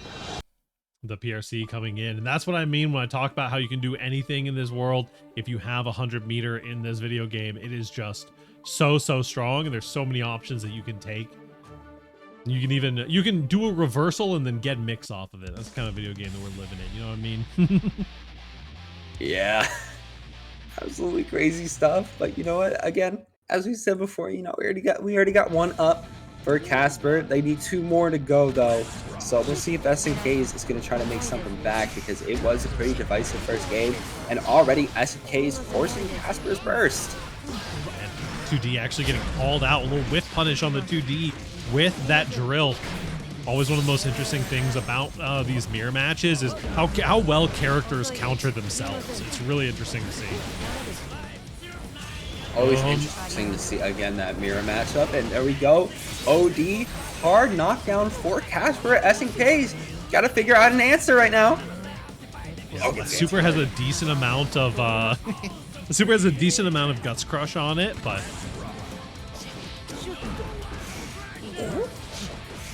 they go for the cross up there. Big 5H, big bunny button. Getting the full route. 6P's calling out the fake option there, but a nice back throw as well. Trying to find some low profile kicks, trying to find a jab. Nice. Okay, we got like 1 HP left alive right now, but yeah, PRC is not saving Casper this time around.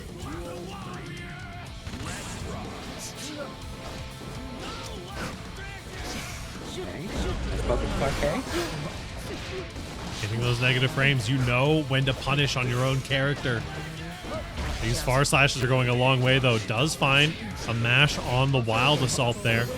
BRC instant overhead getting blocked out. The defense from Casper is going crazy right now.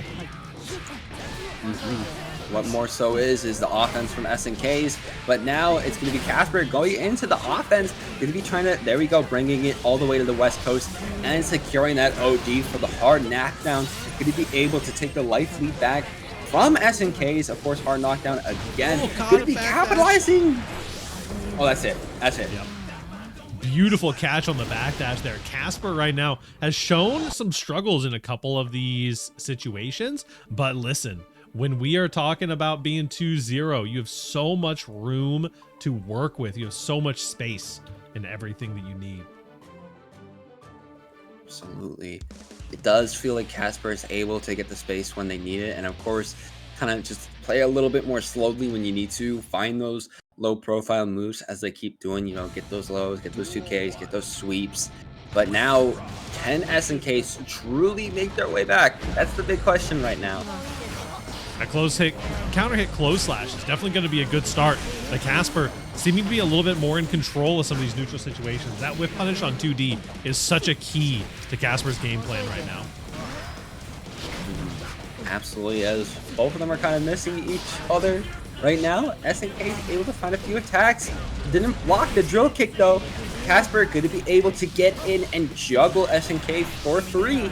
And going to be able to get, again, that hard knockdown with this little HP. SNK's not feeling too hot, especially after the JP gonna connect. Man, the BRC forward to catch the backdash specifically, really beautiful stuff for Casper. Also just getting a throw in there.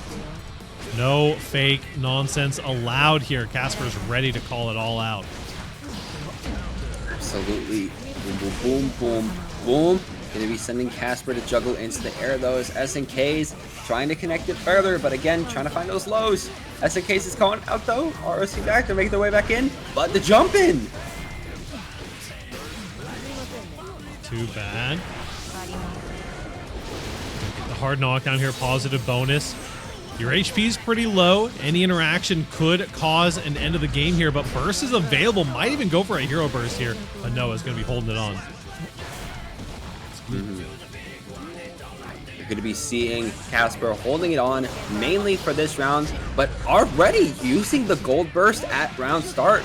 I wonder if that's going to be biting them later on, especially as they're stuck in the corner, trying to air dash out, but keeps getting caught by these 5Ps. But there we go. You know, they're back in control. Going to be able to secure a throw. We got the corner now, but can we keep it going? Backdash option select with the super, nicely done. Going to be calling that out.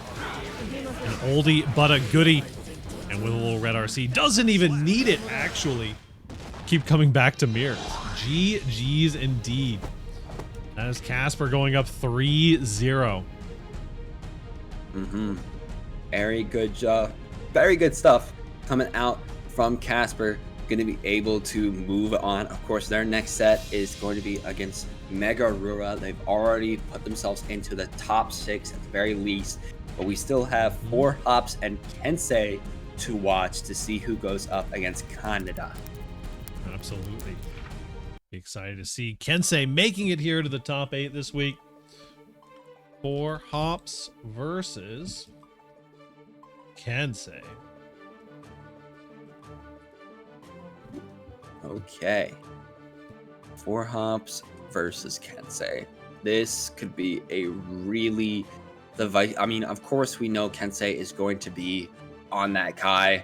Kensei's known for that Kai. Kensei's very strong with the Kai too.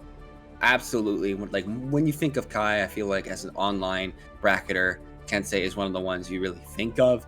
But we'll see what happens here. Kensei saying, I might have to seed Casper a little higher for TO Tumbler. Very true. Big shout outs to our goats who are putting that on for us. I'm excited to go play in that this weekend.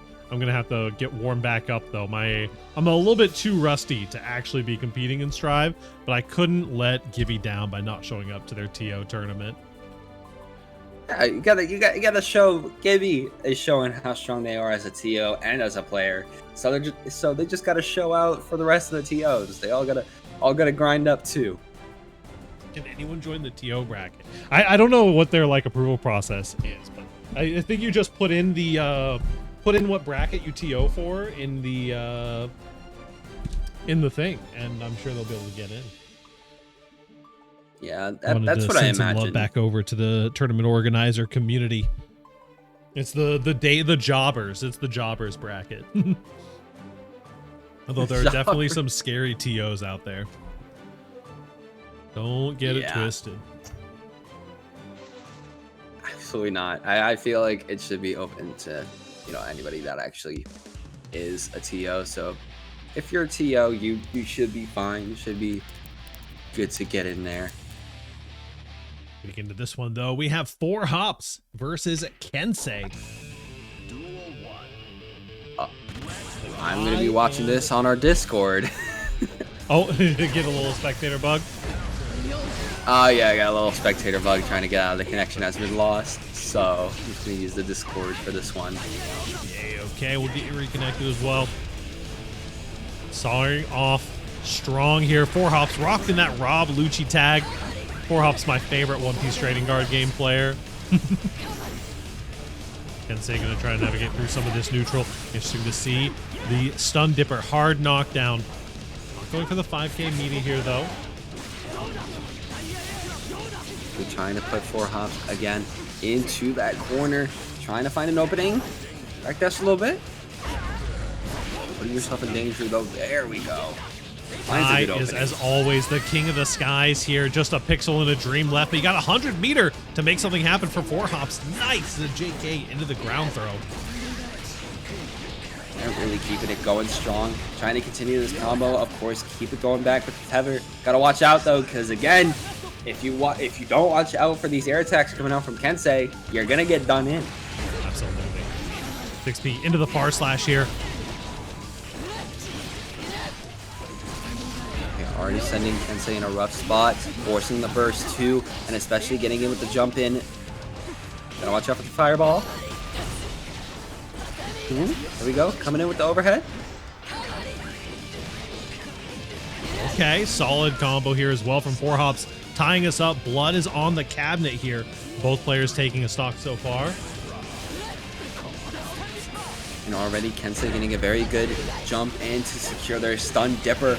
Gotta watch out though, because these lows from 4 hops are very devastating. Fireball coming in, not jumping high enough to avoid the fireball. Gonna be allowing Kensei to get in a little bit more. Tap does RRC, not gonna be doing what Kensei wants. Faced the throw, but didn't quite catch it in time. Tried to get the 6P there for the JHJD string is 6Pable, but Kensei was just a little bit too far out there for the 6P to actually catch and got hit by the disjoint on the JD. So really nice spacing trap there from Kensei. Really good for Kensei to be able to win the first match. And of course that should allow me to get back in there for real this time. But still, hey, really good, strong showing at the start.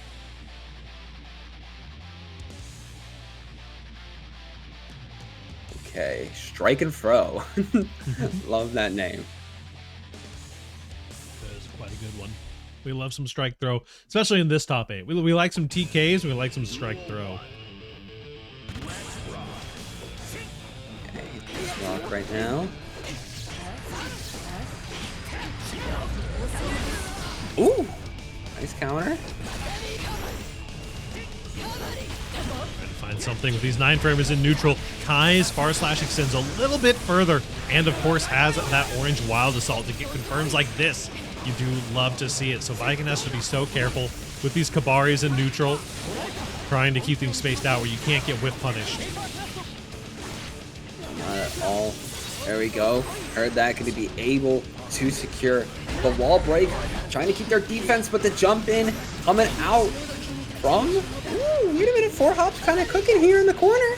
Yep, did find a low connection there. Oh, missed the JP, unfortunately. So it's going to have to reset, and that's just a raw stun dipper. The Disney Fast Pass going to be taking the game there.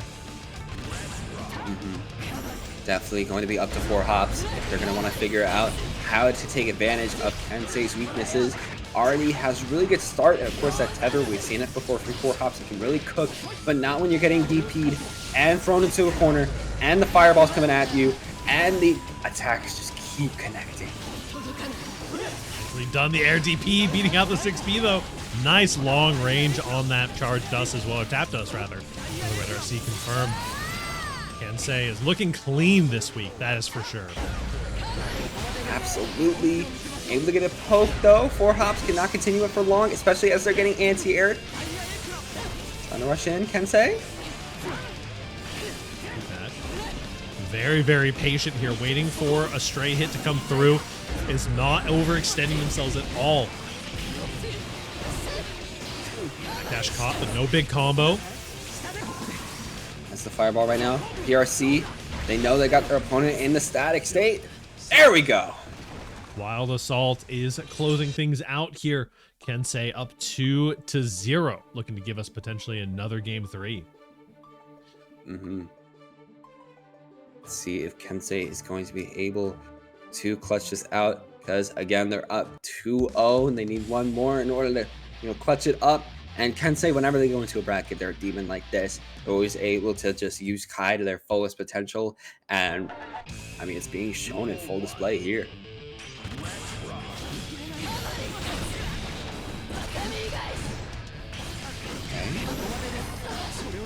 Forcing the burst already, jumping over the fireball, but getting hit by that one.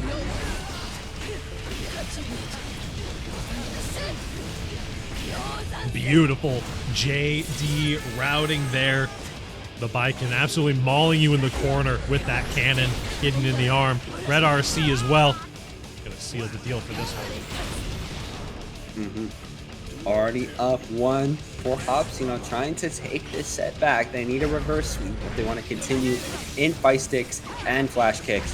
But Kensei, Wild Assault your way in. Open the defense. Got you in the corner. Going to be using the OD Fireball. Send you flying. You got the hard knockdown. You got the shock state. And we're going even further with some stun dippers.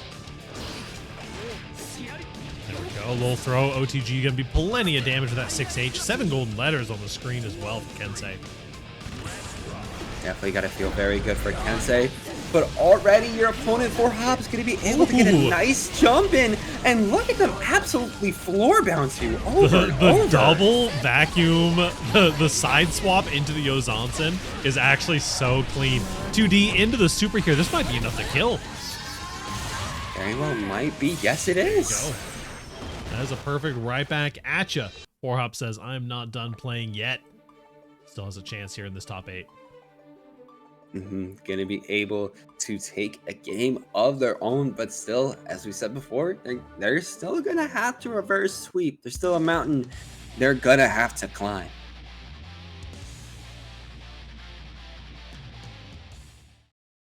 Let's see here. Duel 1. Let's rock. Let's see how we started off here. Are they trying to send in the mat? Ooh.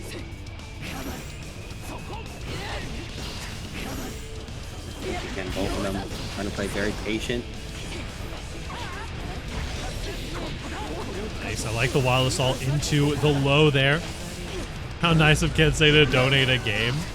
I feel like Yinghua is kind of on her hater arc recently. I've been noticing this on a couple posts. On the adrenaline of watching Kensei is starting to get to her a little bit. Got a full house of characters in the top 8, 3 Baikens and 2 Geos. Gonna take this shit in my Bolitro game. Ooh, what a shimmy there on the parry. Nicely done. Kensei had to donate a game to get some plays like that in just for the clips. Of course, now though, we are going to be on set point, and again, the jump in coming in from Kensei is just too devastating. Going to be able to get them in the corner, but they're trying to play patient. Wasn't expecting the turnaround from 4Hops.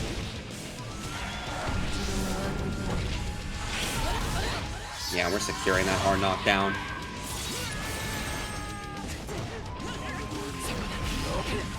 Jumping it again. Oh, there's a low. Nice. Glassy-eyed, clocking into the 50-50 factory with that 2H after close slash. See the block. Finds a mash. The on-block parry is definitely putting in some work for 4Hops here. The anti-air bar slasher's hitting it again. They know Kensei is going to want to jump. They're trying to keep the corner on lock, but it's not enough. Wild Assault coming in. You're being sent into the corner, and yeah, we're going to use our OD Fireball to just hard knock you down. And we're in shock, but we're coming back. Yep. Nice blocks here. Not risking getting counter hit by that close slash again. Finds a 6B. Kara there into the super. I'm a simple man. I see Kara's. I'm happy. Okay, gonna be able to send Kensei flying and gonna be able to tether him back. But the jump in gonna be really serving Kensei or C, and you might be. Yeah, that's it. You're done. 4Hops out of the tournament. Kensei gonna be moving on. Beautiful stuff. That side swap on that JS is very tricky to time out usually, and without doing stuff like the extra tricky stuff like super jump installs and stuff is a very, very hard thing to time. So beautiful stuff on getting that punished there. We'll be moving on to face off against Kaneda here in a bit, but first we've got Joe Brownie versus Hack Fraud Wizard. Joe Brownie, indeed. Going to be, of course, such a strong match as we saw before. Joe Brownie, very strong at the Chaco, but now you're going up against Hack Fraud Wizard, who was able to win the Baiken Mirror 3-0. So just looking here real quick at our bracket, you can kind of see the situations we're in right now. We have our top 6 sending SNKs and 4 hops home, but we also got our losers corner matches coming up. We got Megarura versus Casper, which could be Baiken versus Giovanna, and we got Kaneda versus Kensei, a father versus son match between the Sin and the Kai, respectively. Yeah, definitely some exciting stuff that we are going to be seeing here. Hack Fraud on the Baiken, Joe Brownie here on the Jacko. Let me make sure that my my tournament app records actually Hack Fraud being on the Baiken, so I'll never forget again. Easy peasy. Hack Fraud is going to be on the Baiken again. Of course, winners finals. Whoever wins this is going to be sitting really good in those grands. So let's see who's going to be able to secure that spot, as we're already setting up a lot of minions.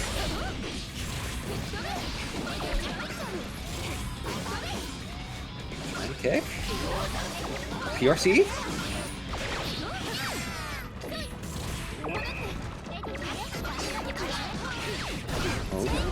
Oh, boom, boom, boom, boom. Easy, now we're stuck in the corner here against the Jacko pressure. Red RC, no burst available for you. Perfect. 7 ivory letters on the screen. Already an extremely devastating game coming out from Joe Brownie, but it looks like Hack Fraud Wizard trying to make something devastating in turn. You know, they got the tether trying to, there we go, able to connect, forcing the burst from Joe Brownie, and a low going to be stopping any setup of those minions. Nice. Ooh, perfect for a perfect. Okay. Very strong start for both of them.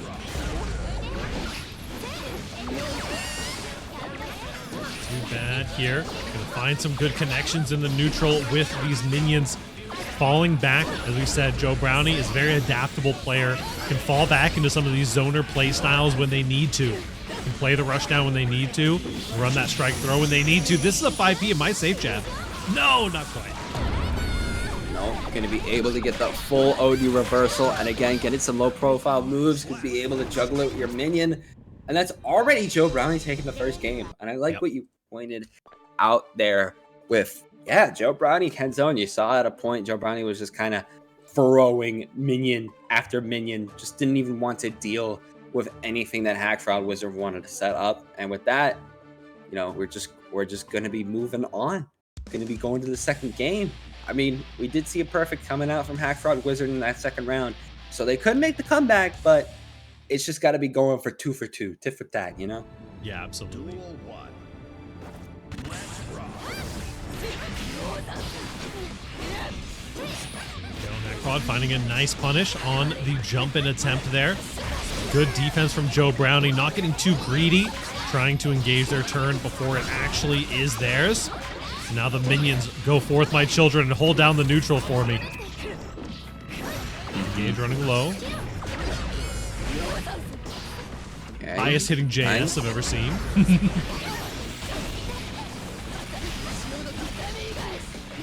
Okay, boom, boom. We got the corner right now. But again, a YRC coming out, trying to send some fireballs and some minions, and they're going to be breaking your defenses. Oh, very good counter for the hard knockdown. Oh no, just got caught randomly holding forward instead and is going to be dead for it. That is, you just have to hold it for so long when those minions are on your ass like that. Yeah, you really got to be watching out. Yeah, just send in more minions. Just gonna keep juggling Hack Fraud Wizard. Oh, burst. Gonna be coming out.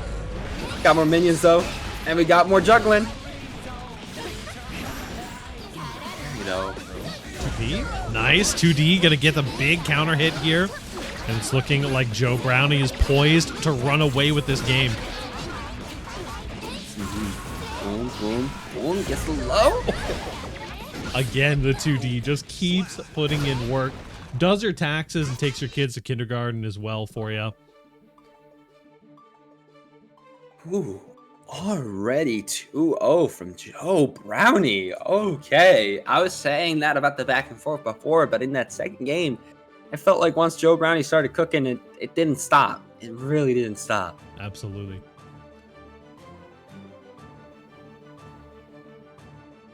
Ooh, okay.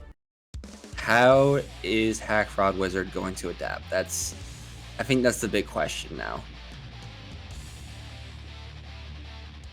Yeah, it's definitely on them, right? The Joe Brownies kind of made the adaptations they needed to for this particular matchup, playing a little bit more of that zoner, waiting for Hack Fraud to hit one of those big buttons in neutral, and the defense that Joe Brownie has had has just been so immaculate. Absolutely. And okay, Hack Fraud Wizard, they're coming back. You know, they got the tether, able to get the mat, able to RRC, continue their combo. Just needs a little bit more to take this round. Tether your way in. Not enough space for that super to work, and you're just gonna be caught lacking for that. There was potentially a world where you mashed out your JS there and would have gotten hit for it, but nice patience for Hack Fraud Wizard, making it a little bit safer there, respecting the meter. Absolutely. Okay, and the mat 2 counter. We still got Jacko in the corner. Joe Brownie gotta figure out a solution. Trying to send in some minions yet again. They're just getting slashed. Definitely looking a little bit scary for this round, but as an opportunity here, these minions, we've seen them put in so much work. We've seen so many perfects from both players here. The reversal, but the PRC hard calling out. Beautiful stuff there. That PRC point is one that is, I feel, so important, honestly, for Baiken players to get down, because it's so easy to just throw a reversal super in some of Baiken's strings. And so having the PRC option select ready to rumble is so good. Absolutely, because you saw how good it was there, you know, able to block that OD coming out from Joe Brownie. And we're seeing, you know, especially in that game, you know, they keep trying to go for these ODs for the reversals when they think they're good, but they keep getting put in situations where they're getting heavily punished for either whiffing or guessing the situation wrong. So Joe Brownie might try to reserve their tension bar a little bit more when it comes to their ODs. Trying to find some of these interactions, just barely whiffing for both players. Rock, paper, scissors, both pulling paper right now, but the 6P comes in. I'm gonna throw some rocks. 2K gonna bait out the on-block parry there. There we go, gonna be able to secure the wall, and yeah, this could be doing that nice OD, which should at least, oh, well, we don't even need the wall break, actually. We're gonna kill right then and there. Yeah, good damage on that. No real claps in the combo early on in the route as well for the wall stick. We got 3 minions out, all swinging in unison here. Positive bonus wall down. Wall is going to be giving you that full minion gauge once again. What an air throw. Oh, and we got minions setting up 2, forcing the burst from Hack Fraud Wizard, because this is our last chance, but getting RRC'd right like that, it's not what you want to see. When you have such a big meter disadvantage in that situation, having to spend it just to keep yourself safe and not actually getting a tricky punish off of it is just so rough. That is indeed Joe Brownie taking it 3-1 here in Winners Finals. Great stuff again from Joe Brownie, and of course Hack Fraud Wizard too. But Hack Fraud Wizard, you know, they're just going to be knocked down to the losers finals. They still have a chance to make it back up for the revenge set against Joe Brownie. They're just going to have to wait for a few more matches to show up. Speaking of, you know, we've pretty much finished the winner side of the bracket until grands, so now all that's left for us is the loser's side with the loser's quarters to start off.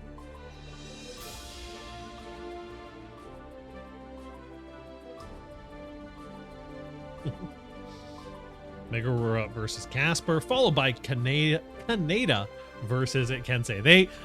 Some of my teammates put together everybody playing Mei and joining the bracket as Mei, and Kaneda's name is still Kameda in the Discord. It has been for so long. It gets me every time. Might wanna change that.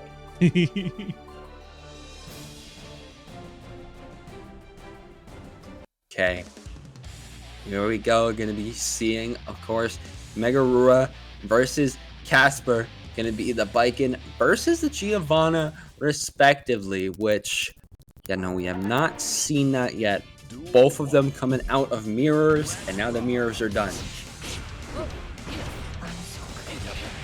The Geo versus the Biken. One of them the winner of their mirror match, the other the loser of their mirror match previously.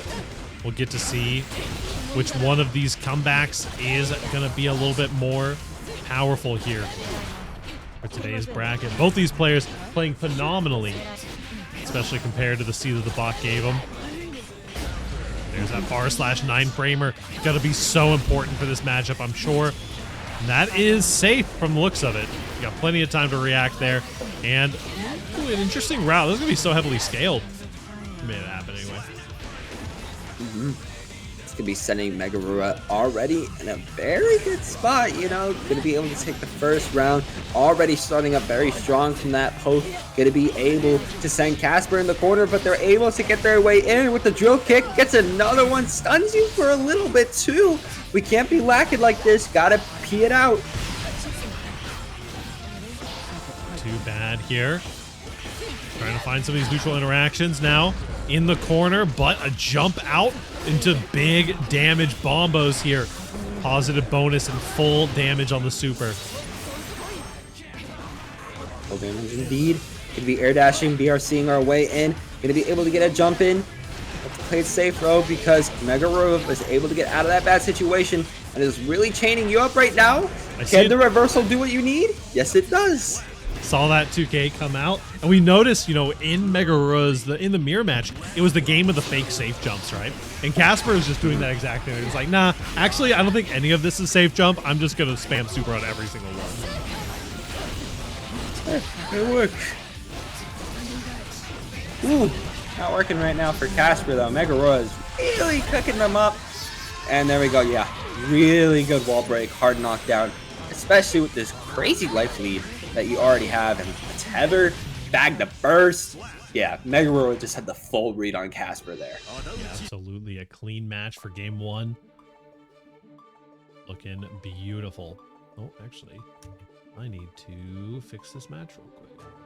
Start, report data. For those who don't know, we are on with, pardon me, with Icarus Elo.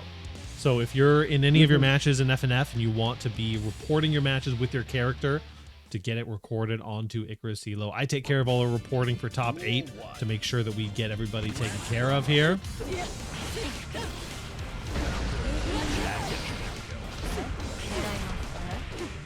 Boom, boom, boom. Going to be able to secure a 2P combo off the start. Megarura going to continue it into the corner. Really send Casper in a rough situation unless they're going to be able to come out alive. Ooh.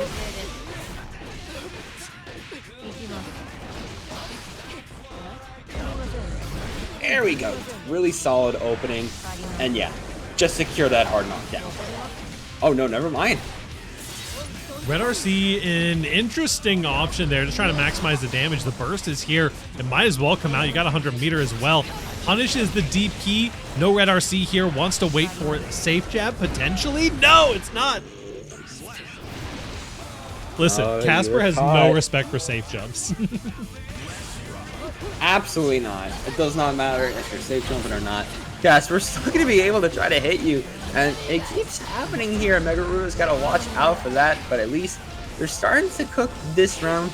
Not if Casper has something to say about it. Going to be able to catch him with a little bit of a back air. Keep it going to the corner. Casper didn't DK to push buttons. Nice TKO Zonson. This, I believe, is going to... you got the Geo defenses, but no. It is going to come through with the kill.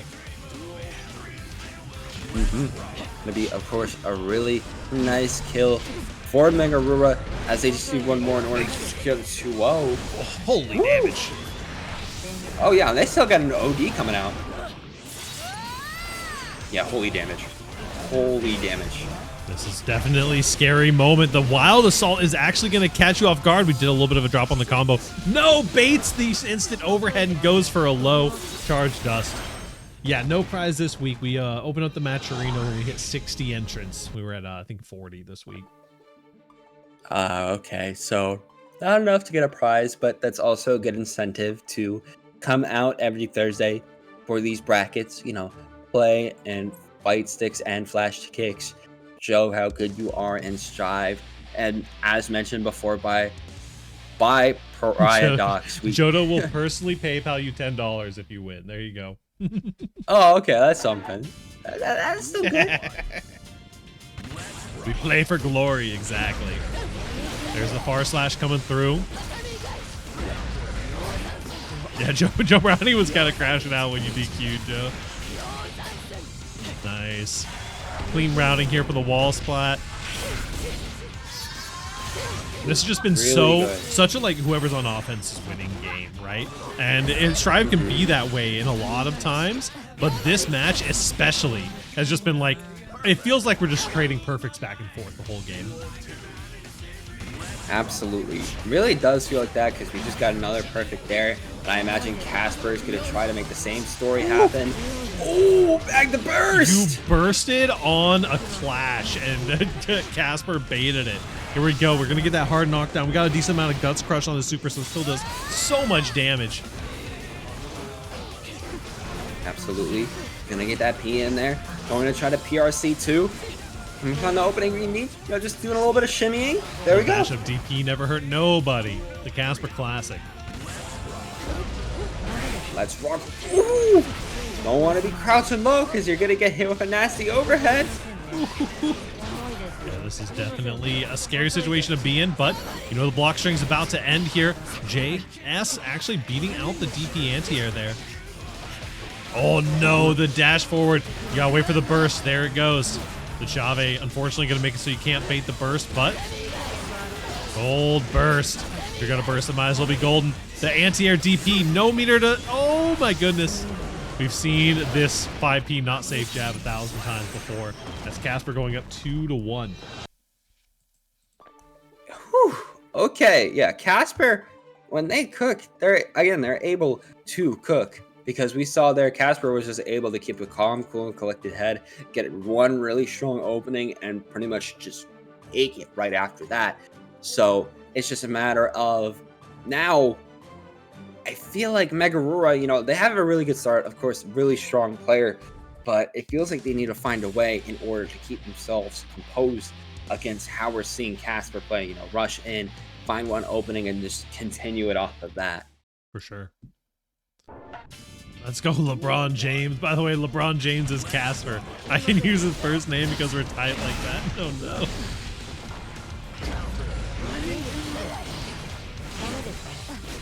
Ooh. Nice block. You knew your opponent was going to be in the air. So you're able to just kind of continue that combo off of that. Very good job from Megarura. Trying to get the jump in. Gets another one. And going to be taken around.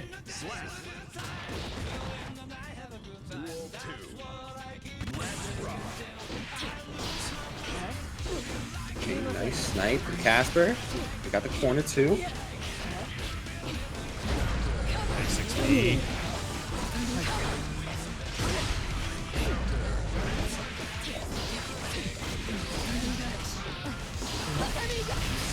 Too bad. This is looking good. Get caught backdashing on these safe jumps too often. Gets hit on the plus frames as well. Caught trying to mash. The close slash punish is going to be huge. And this is looking like a clean Viking round. Absolutely. Literally 1 HP left. 1 HP in a dream. Trying to use the OD to reverse, but you're getting parried this time. We're going to a game 5. Only a matter of time before that adaptation finally came through.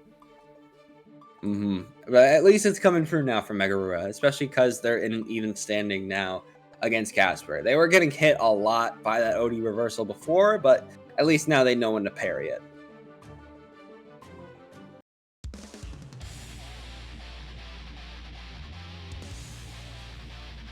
Okay. Gonna be a very decisive final match because, of course, whoever wins this game, no matter what, they're going to be the ones moving on. Doesn't matter who it is. Yep. We got the parry coming through, immediately shutting things down. Counter hit, close slash. You got a lot more to worry about than that.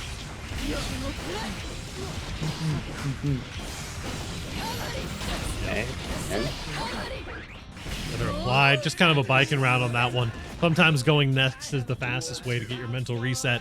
But now on match point for Megarura. Point indeed. Again, just trying to run in. There we go. Wild Assault right now. Yeah, the wall plus the wild assault going to be able to make it so you can punish that deflect shield. And this is looking scary. Another throw. We are striking. We are throwing. There's the overhead, and that's going to be a kill for Megarura. Oh, sevens indeed. Yep. Definitely going to be doing the 07. I imagine once that wall spot happened, one of them was like, yeah, that's it. That is indeed got to be it. That is Megarura taking it. That is 3-2 in a game 5. Kaneda versus Kensei is what's going to be coming up next. Ooh, okay. Oh man, my game crashed. We got a redo. Yeah, for sure. Y'all can play off stream and let me know what the result is. Yeah, you can do that. You know, do it for fun. You know, keep Megarura on their toes. Either way, I mean, again, we still got another hype match. Kaneda versus Kensei. Of course, let me make sure that I actually press connection has been lost this time. There we go. I'm not gonna get caught lacking this time. See Kensei booted up here. Let me go ahead and shoot us out a ping. And we are in, of course, my favorite part of the night and your favorite part of the night. It is winner stays for the rest of the night. Kensei, harkening back to days of yore, fighting for your rights on the cabinet here. If you lose, you're going home. But if you win, you get to face the next more powerful challenger. Let's go, Hackerman. By the way, Hackerman is Megarura. Oh no. We found him, folks. Ooh, okay. Either way, let's just see what happens again. You know, between the father versus the son. I'm pretty sure it's thundering over here because I just heard a big boom. Oh no. Came out of nowhere. Kind of just, I was like, whoa, what was that?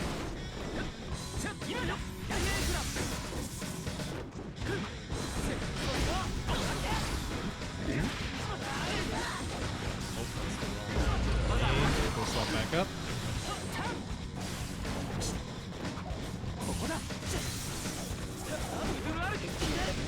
The DP punished out. Didn't quite get the close slash there.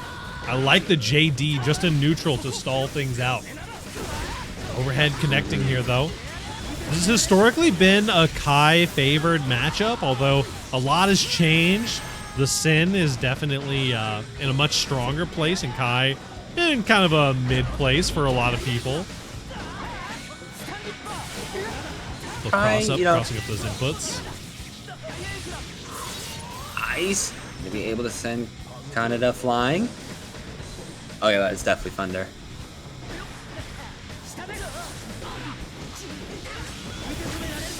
Ooh, nice RTO coming out there from Kaneda. Gonna be able to actually take out Kensei. Duel 2. Let's rock. Nice punish there on the 2K situation. IP anti-air, following it up with that close slash, the classic. Oh no, a little bit of a drop there. Getting that 2H though is gonna give Kensei their turn back. There we go, trying to slash again. Trying to do a little bit of a jump in. Boom, boom, boom. Tyrant barrel, gonna be able to at least keep you in the corner. Yeah, and went for the fake Oki there as well, getting called out by a wake-up flow slash from Kensei. There we go, secure the throw too. Wait a minute, Hawk Baker, 1 HP in a dream? No shot. This is going to do so much damage. Oh, you almost got the confirm. You call it the backdash, though. And Kaneda takes the game 1. Whew. Very, very strong there from Kaneda. Absolutely beautiful. Going to be able to take that against Kensei. And, of course, that 1 HP in the dream, showing how good of a reversal Hawk Baker is in the game right now. Oh, yeah. That was great.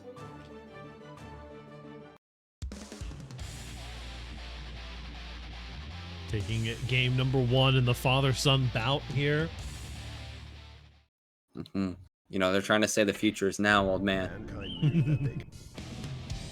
1. Let's rock. Throw into the corner here.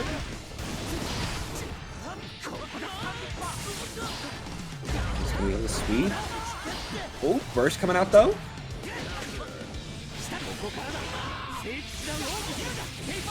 RC gonna continue this. DP gonna give a lot of momentum. Yeah, those shock state combos, definitely very cool. A little bit of a change they got in the most recent patch. Clean hit, gonna put us through the wall easily and a ton of damage. That's the classic 2-hit combo from Sin Kisuke there. Speaking of... Just does it again. Absolutely beautiful, Kaneda.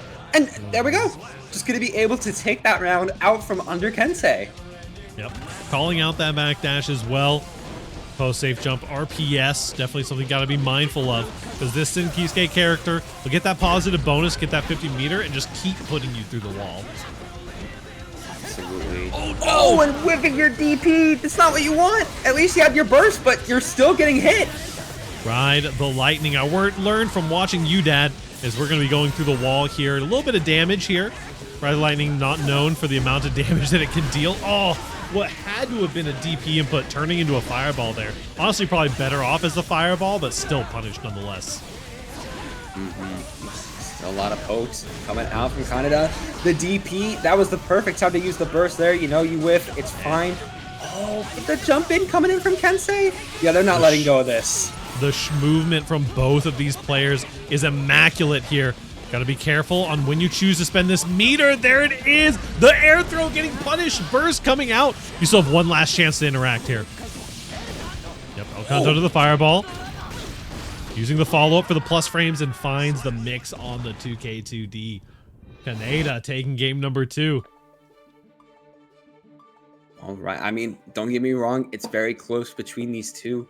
But in the end, it's always Kaneda going to be able to get the win, pretty much just keep themselves alive. And I feel like it's just because, again, once Kaneda gets started, it's very hard to stop them because of the stamina system with Sin. They always have another attack that they can put on the table. So now, Kensei, gotta figure out how to stop the future, because the future is trying to take you out. Yep. Duel 1. Absolutely.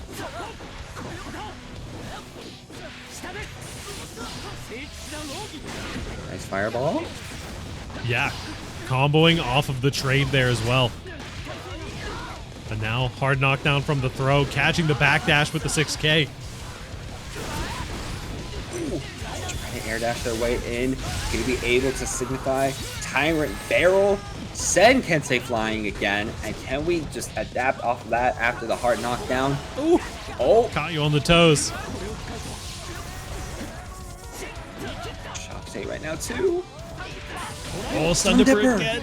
The Disney Fast Pass, we're bursting out here. Do not want to let that amped up combo with the shock state come through. Now you have 100 meter to make something happen. Getting hit, though, is going to be really scary. No RC to confirm, but a DP comes out from Kensei. There it is. And now we're going to be on set point for Kaneda, of course. If they're going to be able to get this last round, they're going to be able to take it and move on in our gauntlet. But not if Kensei has anything to say about it. Already going to be able to break the wall pretty efficiently. Stop a lot of this momentum from Kaneda. Kaneda maybe try to use a Hawk Baker or something else to get out there. He's got some space right now. Never mind. EP out on the second half. This might save jab. I don't think it. Yeah, it does. Nice, and gets a clean punish here as well. That Kai 5K, so solid. Whew.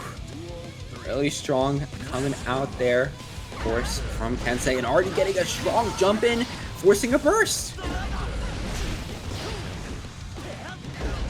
Big counter hit on the 5H as well. A little bit of an awkward combo to confirm, but does find a clean route. This experience on the character coming through so clutch there on those hit confirms. Mashing 2P. Kensei classic after that safe jump. Try to stay careful. Jumping in, gonna be able to connect. RC, can we find the connection for this Faultless? Maybe Hoopsong? Oh, we just keep beak driving. Oh, help! Backdashes Future Arc, but gets caught out by that 9-framer far slash.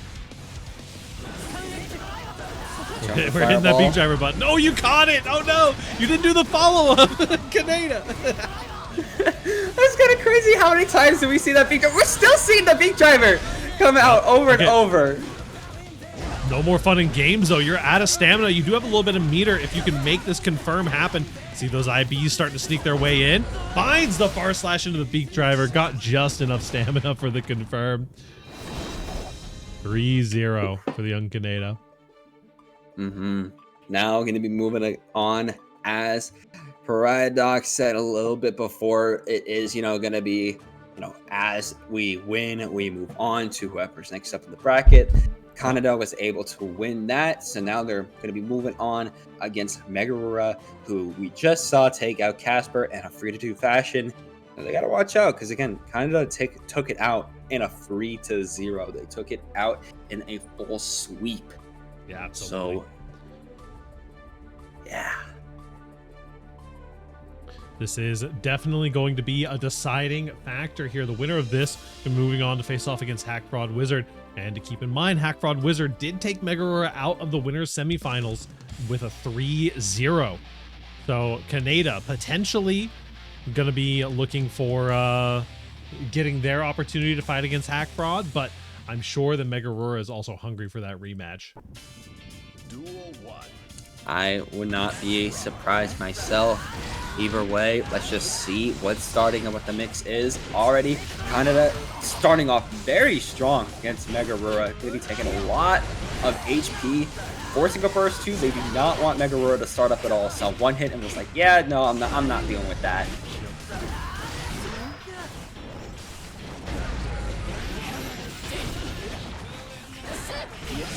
Nice TKO Zonson.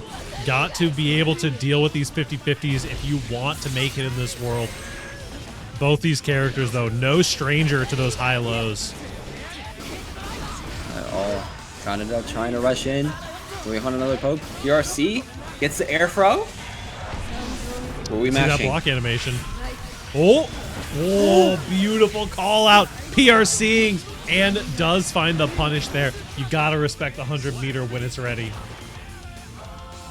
Ooh, really strong back and forth between the ODs and the PRCs and just blocking, but already hoof stomping. That's going to be Kaneda already taking it to the wall and using a tap dust to already take half the HP bar off of Megarura, and we're not stopping for nothing. Round start low crushed into a 50% combo, into losing your safe jump to another 50% combo. Ooh, at least we got parry. Oh, but we get 2 I beat. don't know what button was coming out there, but we got the kill regardless. Okay, let's find out what the mix is, especially as we're already starting out with the throw to get a knockdown.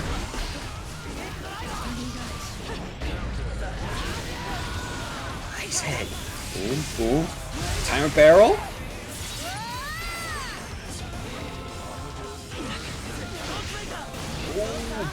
We might want to use... No, we don't have it. We don't have burst. It's going to be Kaneda's game. Very nicely done. Kaneda is looking so clean. Bringing the first blood out here 1-0. Looking to try to sweep up into that top side of the bracket. Already doing a very strong job. As we said before, it was Hack Fraud Wizard that was the one to, put them down there. Actually, no, what? I'm wrong. Joe Brownie was the one that put Kaneda back in here into the losers bracket. But, already got the win on Kensei. Just needs to win against Megarura and Hack Frame Wizard in order to get the revenge set, in the grand finals, which, we got the momentum right now on Kaneda. I can see it. For sure, yeah. Definitely could be anyone's game at this point. The 2S's just barely getting outranged there on that lingering hurt box. Just a backdash here. The burst out aggressively. You don't want to be spending any time on defense in this matchup. We are spending all of our time either hitting for combos or for blocks. Nice jump in. Gonna be securing it into the corner again. Tyrant Barrel 2 gonna be laying out a waste of damage onto Megarura and just continuing it off. Beak driver. Nice. Manual delay there in between that far slash as well, securing the kill here for Kaneda. Kaneda already starting off very strong, but getting poked out by Megarura. Oh, but they were able to get the throw. And another one. Oh, not another one, no.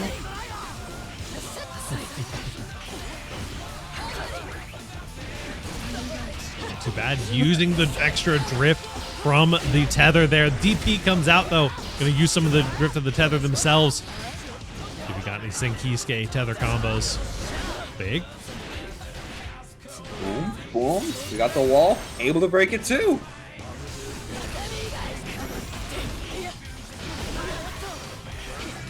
Nice. PRC. Too bad. Oh, wow. I can't believe that wasn't still active there. PRC funking with the frame data a little bit. Nice. Boom. That's all it takes. BRC. Beautiful stuff. Getting out the burst. Put it in the bag. That is 2-0 for Kaneda. Looking to clean sweep through the bottom side of this bracket at this point. Oof. Okay. Yeah, no. Canada already off to an extremely strong start. Of course, they need one more win if they're going to move on to the losers finals. We're seeing if Megarura is going to try to change some things up, maybe think about this a little differently. I don't think we're going to see a character swap. We're very, very deep into the bracket right now. But yeah, no, it's still going to be Viking. I was about to say, maybe I'm a liar. We will definitely see who cooks on what here. Duel 1. Getting into it. Game number 3. Kaneda currently sitting pretty in that 2-0 position. Deflect shield after the parry. A desperate defense move. Working out for the time being, but look at that tether combo. Catching the backdash again with hoof stomp. And the Tyrant Barrel going to be coming out too. Just going to be sending Megarura flying already. And we got the corner right now. Husam, there we go. We get the overhead RRC. And this could be it if we're able to lock it down. Yeah, this is going to be it. Putting us on a match point. You save the burst, but honestly, at what cost? The amount of wiggle room that you have is basically nothing. You're going to burst immediately going into this next round. Get counter hit by the hoof stomp, though. Already the hoof stomp coming out, and already the Tyrant Barrel is going to be sending you flying again. We did see the Wild Assault coming out from Canada, so they don't have their burst either. Definitely don't now after another one, but hey, we secure another Tyrant Barrel. Yeah. Lots of burst coming back, but it doesn't look like you're going to get a chance to use it, as this is such a terrifying spot. And of course, the throwable amount of HP there, a perfect for Kaneda for that 3-0. Whew. Canada is on a tear. Gonna be taking it 3-0 against Megarura. Gonna be moving on to those losers finals now against Hack Fraud Wizard. Of course, from one Viking to the next, we're gonna see how it's going to be changing up, because again, of course, it is a Viking, but everyone plays their characters a little bit differently. Of course, there's things you got to consider when I'm playing the same character, but nobody's gonna play it the exact same way. So how are you going to be going up against this Viking now? Yeah, I definitely think that the Viking's one of those characters that has a lot of expression, a lot of different play styles, a lot of habits that you're going to have to learn that are specific to each Viking. Either way, though, going to be seeing Hack Fraud Wizard versus Canada. Going to be seeing who's going to be coming out on top here. We are cruising and bruising right on through things. Gonna be jamming out while we load in. A little bit of a long loading time. Okay, there we go. We're fine. We're fine. Duel 1. Viking and Senkisuke both rocking the goth skins. Bursting you into the corner. DP immediately punished. You're taking a ton of damage. Absolutely. And there we go. Already going to be able to secure the OD. That's going to be leaving a ton of damage on Canada already off the jump. And already the tether coming out too, and an opening. Just a clean 60% off the top there. But right back at you. We're going into a positive bonus. Stay on the other side. But Hack Fraud Wizard with 100 meter right now. Oh, what a bait. Incredible manual bait there. You're just dead. All that meter goes in the garbage. I know. Literally just built it up with the positive tension, but it's already gone. Kaneda was able to just take it away from you, and already poking Giselle step into the corner. You're still keeping yourself alive, but you just gotta be careful. Hey, Squanto, thank you for the raid. Oh, my bot is not working. Hold on. Shout out your boy Squanto.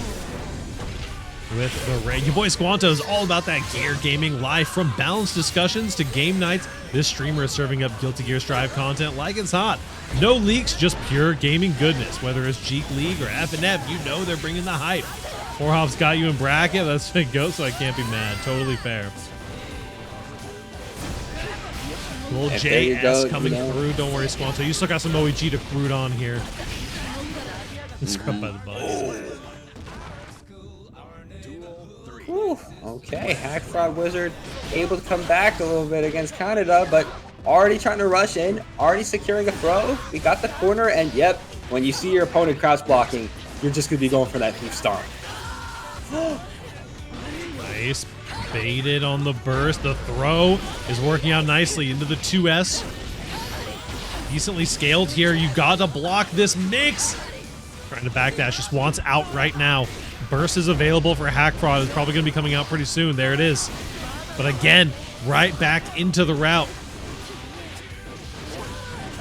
Nice. Going to be securing the wall. Going to be breaking it too with, again, a Tyrant Barrel. We're going to get that positive tension. We're going to get that hard knockdown. Then we take it all the way to Sunday. Throw tech. There we go. Wild Assault take the first game. Orange Wild Assault putting in so much work there, and a tricky clean hit as well, coming in on that long range confirm. Doing great here for Kaneda.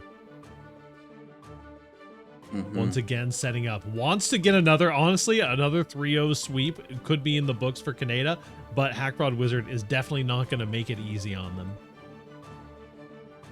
Absolutely not. I imagine Hack Fraud Wizard is going to be, we did see some signs of life. It is a different game compared to what we saw with Mega Aurora. It feels like Hack Fraud Wizard is able to mix up more against Kaneda and leave them guessing a little bit more. A little bit of a harder matchup for Kaneda, but hey, look at this. They're starting to learn it. They're starting to download. Absolutely. This is some good stuff here. Routing into the eat as well.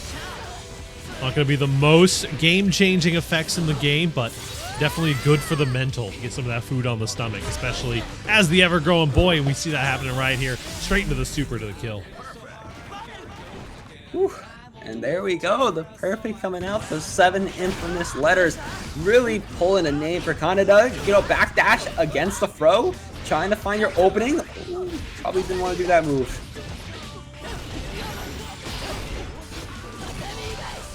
Nice backdash. Wild Assault coming in.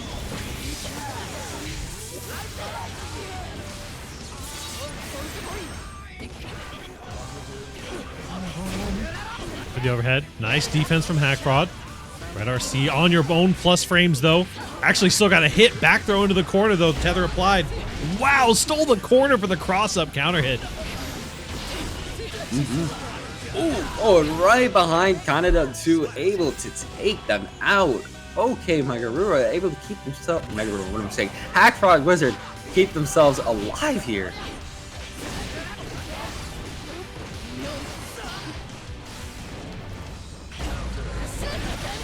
Okay, first coming out though.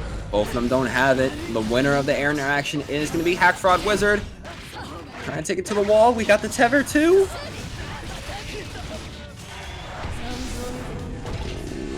OD. That's going to be very close to kill.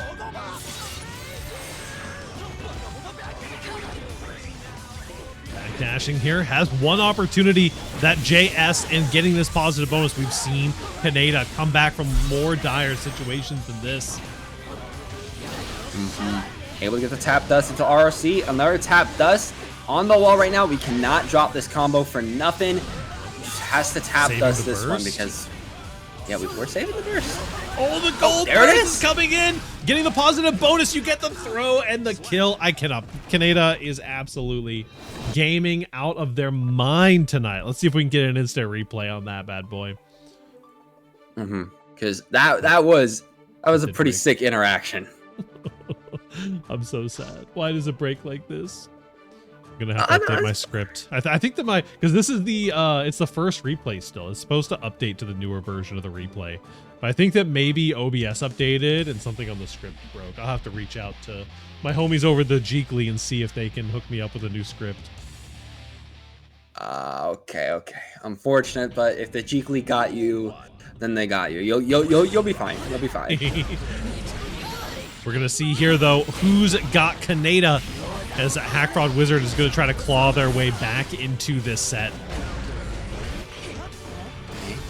It's the block a lot. Oh, tried to connect it, but kind of not able to keep themselves away, but not for long. It's being chained into a very brutal combo here, almost to death, and the gun is, yeah, that's gonna kill you. The rounds that Hack Fraud has taken have been so decisive that it feels like such a close set, even though it is a 2-0 right now. Easily could see this going to a game 5, but Kaneda looking to lock in here against the Viking, catching on the 6K. Ooh, and a lot of damage coming out there from that Tyrant Barrel. Of course, hard knockdown in that positive tension. Using the burst for the Wild Assault. Ooh, the Hoof Stomp actually not going to connect this time, but you're able to get a stray air attack in there. Watch out for Tether. Oh, nice. Huge bait. This is a clean route as well. Might even be looking. One more hit is what it's going to take here. YRC out of there. Going for the overhead. Catches with a manual delay long enough to beat out the parry. Yeah, with Kaneda, it's never over until you see the health bar go to -10. Because Kaneda is always going to find a way to come back even if they have no health. Which Hack Fraud Wizard is definitely seeing here because we get a really strong combo and we're riding the lightning all the way to the wall break. Yep. The classic for them. Looking to potentially bring us to another 3-0. This red RC not quite going. No, wait, you might actually find a kill here. That's a lot of damage. Not quite. The 5H isn't quite enough, but now you have a mountain of HP to climb if you're Hack Fraud Wizard. Or the run-up throw read their mind. YRC coming out, but that throw, that's going to do it. And it's going to be Kaneda coming out of the losers finals and the losers bracket. Going to be going up for the revenge set against Joe Brownie, the person that knocked them down the losers bracket all the way back in the winners semis. 3 3-0s from Kaneda. 3 3-0s to get up. That's insane. Yep. Canada has dropped a single game so far to 4 hops. And also, you gotta shout out literally triple Bikin rounds for these matches as well. Super, super great stuff, as we'll be getting to see Joe Brownie versus Kaneda coming up here next. Report game data. Why does my Bikin Sin? There we go. GG's not letting me report characters, sadly. We'll get that sorted. A little technical difficulties. Listen, it's starting to get late. The computers get tired just like we do. I don't think that's actually how it works, but Joe Brownie versus Kaneda. Kaneda coming in from the loser's side. Bracket reset on the table. Joe Brownie, though, looking to lock in. I'm about to salt post, to be honest. Oh, dang, that's crazy. You had enough of Sin. Sin's done too much in this game. It's true, it's true. We're going into the golden era of Sin. Just wait for the next Guilty Gear game where Sin's the actual box character. He's already the box character of the anime, so I wouldn't be surprised. Okay, just got a lot of minions. Gotta remember, Joe Brownie loves the minions. Haven't seen them in a minute, but that's how they like to play. Yep, absolutely. They already know that they can get away with a lot doing this zoner style against Kaneda specifically. They've already made some of the adaptations they need for this matchup and are just ready to apply them here. And then the reverse comes out. Keep yourself alive. Able to get a stray hit against Kaneda. Literally, you see Joe Brownie trying to be evasive with their movement, but can't be evasive enough. Oh, uh-oh. This is a lot of damage. This red RC up combo just does so much damage. And now, not enough meter, but is going to gain a little bit there from the food. Oh, catches the 2D with a 2S. Okay, yeah. Joe Brownie has a uphill battle because, again, Canada has a lot of fire and momentum behind them with how many 3-0s they've gotten and showing you just how good they're able in their movement. We cannot allow them to set up that hoof stomp into the RRC, because if that happens, we already know that Canada's cooking. Oh, but the Hawkbaker, though, coming out. Oh, we can't be crouch blocking. Oh, we get the Frodo.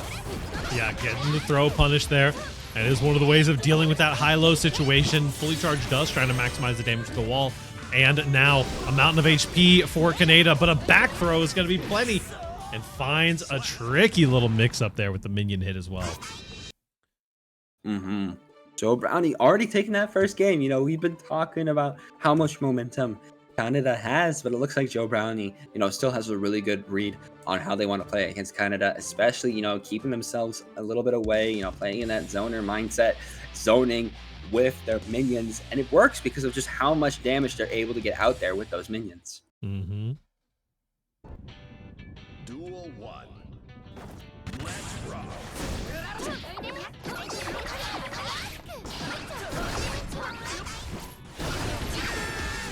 This is big here, getting the jump in. Canada starting to build up some of that momentum. We've seen what they can do with that. There's the back throw, though, on the dash cancel. A beautiful call out here. Okay. Back dash right now, getting swept a little bit and rush down right now against Joe Brownie. Boom, boom, and then a boom. Canada, once again, stuck in a really rough spot, and the 2K2D into the RC, that's not helping. Definitely looking great here. Joe Brownie showing some of that dominance that they have exhibited already in these sets against Canada. This is looking scary. The elk hunt against all else. Sliding under those minions.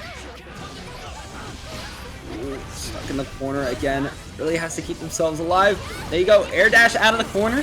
Send in a minion. Boom, boom, boom, boom, boom. Okay. Wow, we're cooking, especially with this OD coming out. Super good here. Hard knockdown as well. Canada, though, with 100 meter and burst available. It would be tragic to see something happen to it. You've got to watch out when you're going to burst, calling out one of those longer startup moves. Now we can see how we're going to use the meter, but no, the 2P Red RC confirmed beautifully for Joe Brownie. Absolutely. And now Joe Brownie up 2-0 right now. They need one more win, quite literally the tournament win, and then Fightsticks and Flashkicks for this week is going to be going off to them. Could potentially happen, but we do still have room. Do still have that main character energy potential coming in for Canada. See if they can get the lock in. Alright, minions coming out like crazy. Ooh, nice last one out. Burst coming out already for Joe Brownie.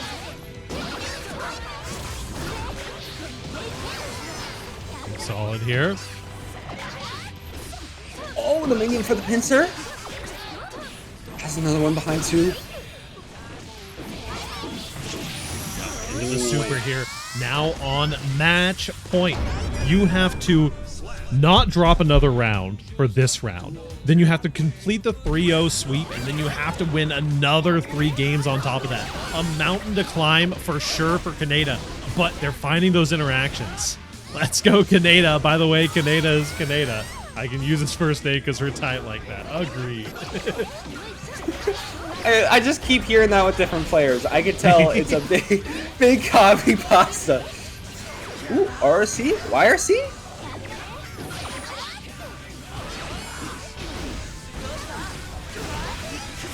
Coming in. This is going to be a good amount of damage here. Going to give you a little bit of time for that stamina to come back on the other side of the wall.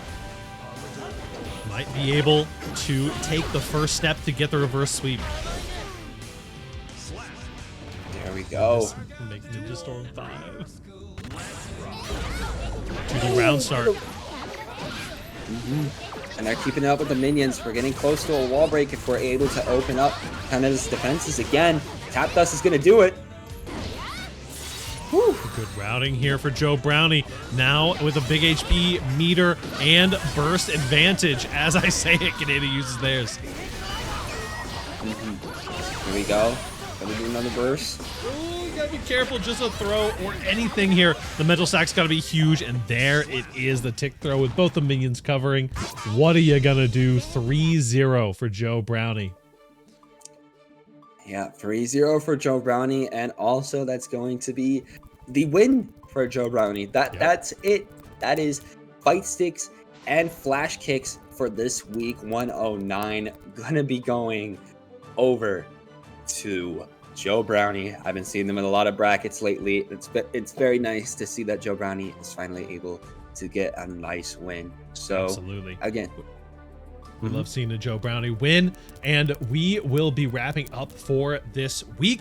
And thank you all so much for coming out to the bracket. Thank you for supporting us every week. We are here every Thursday. We also have every other Wednesday. We have beginner brackets on Wednesdays for Guilty Gear Strive. Every other Monday, specifically the first and third Monday of every month, we have our Grand Blue Fantasy versus Rising brackets. We got other stuff that is cooking in general, but make sure to check it out. Make sure to check out Pride FGC on Twitter, start.gg/PrideFGC. It is going to be our big Pride charity at the end of June. We've got 15 different games lined up for you right now. We got panels, we got cosplayers, we got Artist Alley, we got vendors. If you're looking to apply for any of those, hit me up or hit up the Twitter. We'll be able to get you taken care of and get you all registered and all of that. It's a $5 entry fee, but it's a $5 donation to an awesome cause. That's pretty much it for me. And Em, do you have any shout outs you want to do? oh, well, of course, you can find me on Twitter and Twitch at Ninstar123, Ninstar, and then 123. Pretty much posting about whatever I'm doing on there. Of course, I'm going to be trying to watch Evo Japan. I might watch Party It, so if you want to pull up to my Twitch there, make sure you do that. But I'm also just posting about whatever I'm doing on my commentary, and of course my local scene too. Probably gonna get on some Marvel on after this. I don't know if I'll stream it, but we'll see. All right. Thank you all, as always, for supporting the bracket. And remember to keep the community in the fighting game community. We've got some, from what I've heard, we got some potential rough times ahead. So remember that it is, at the end of the day, all of us that keep games like this alive and keep the fighting game community the wonderful thing that it is. You all have a fantastic evening, and we'll catch you around next time. Peace. Peace.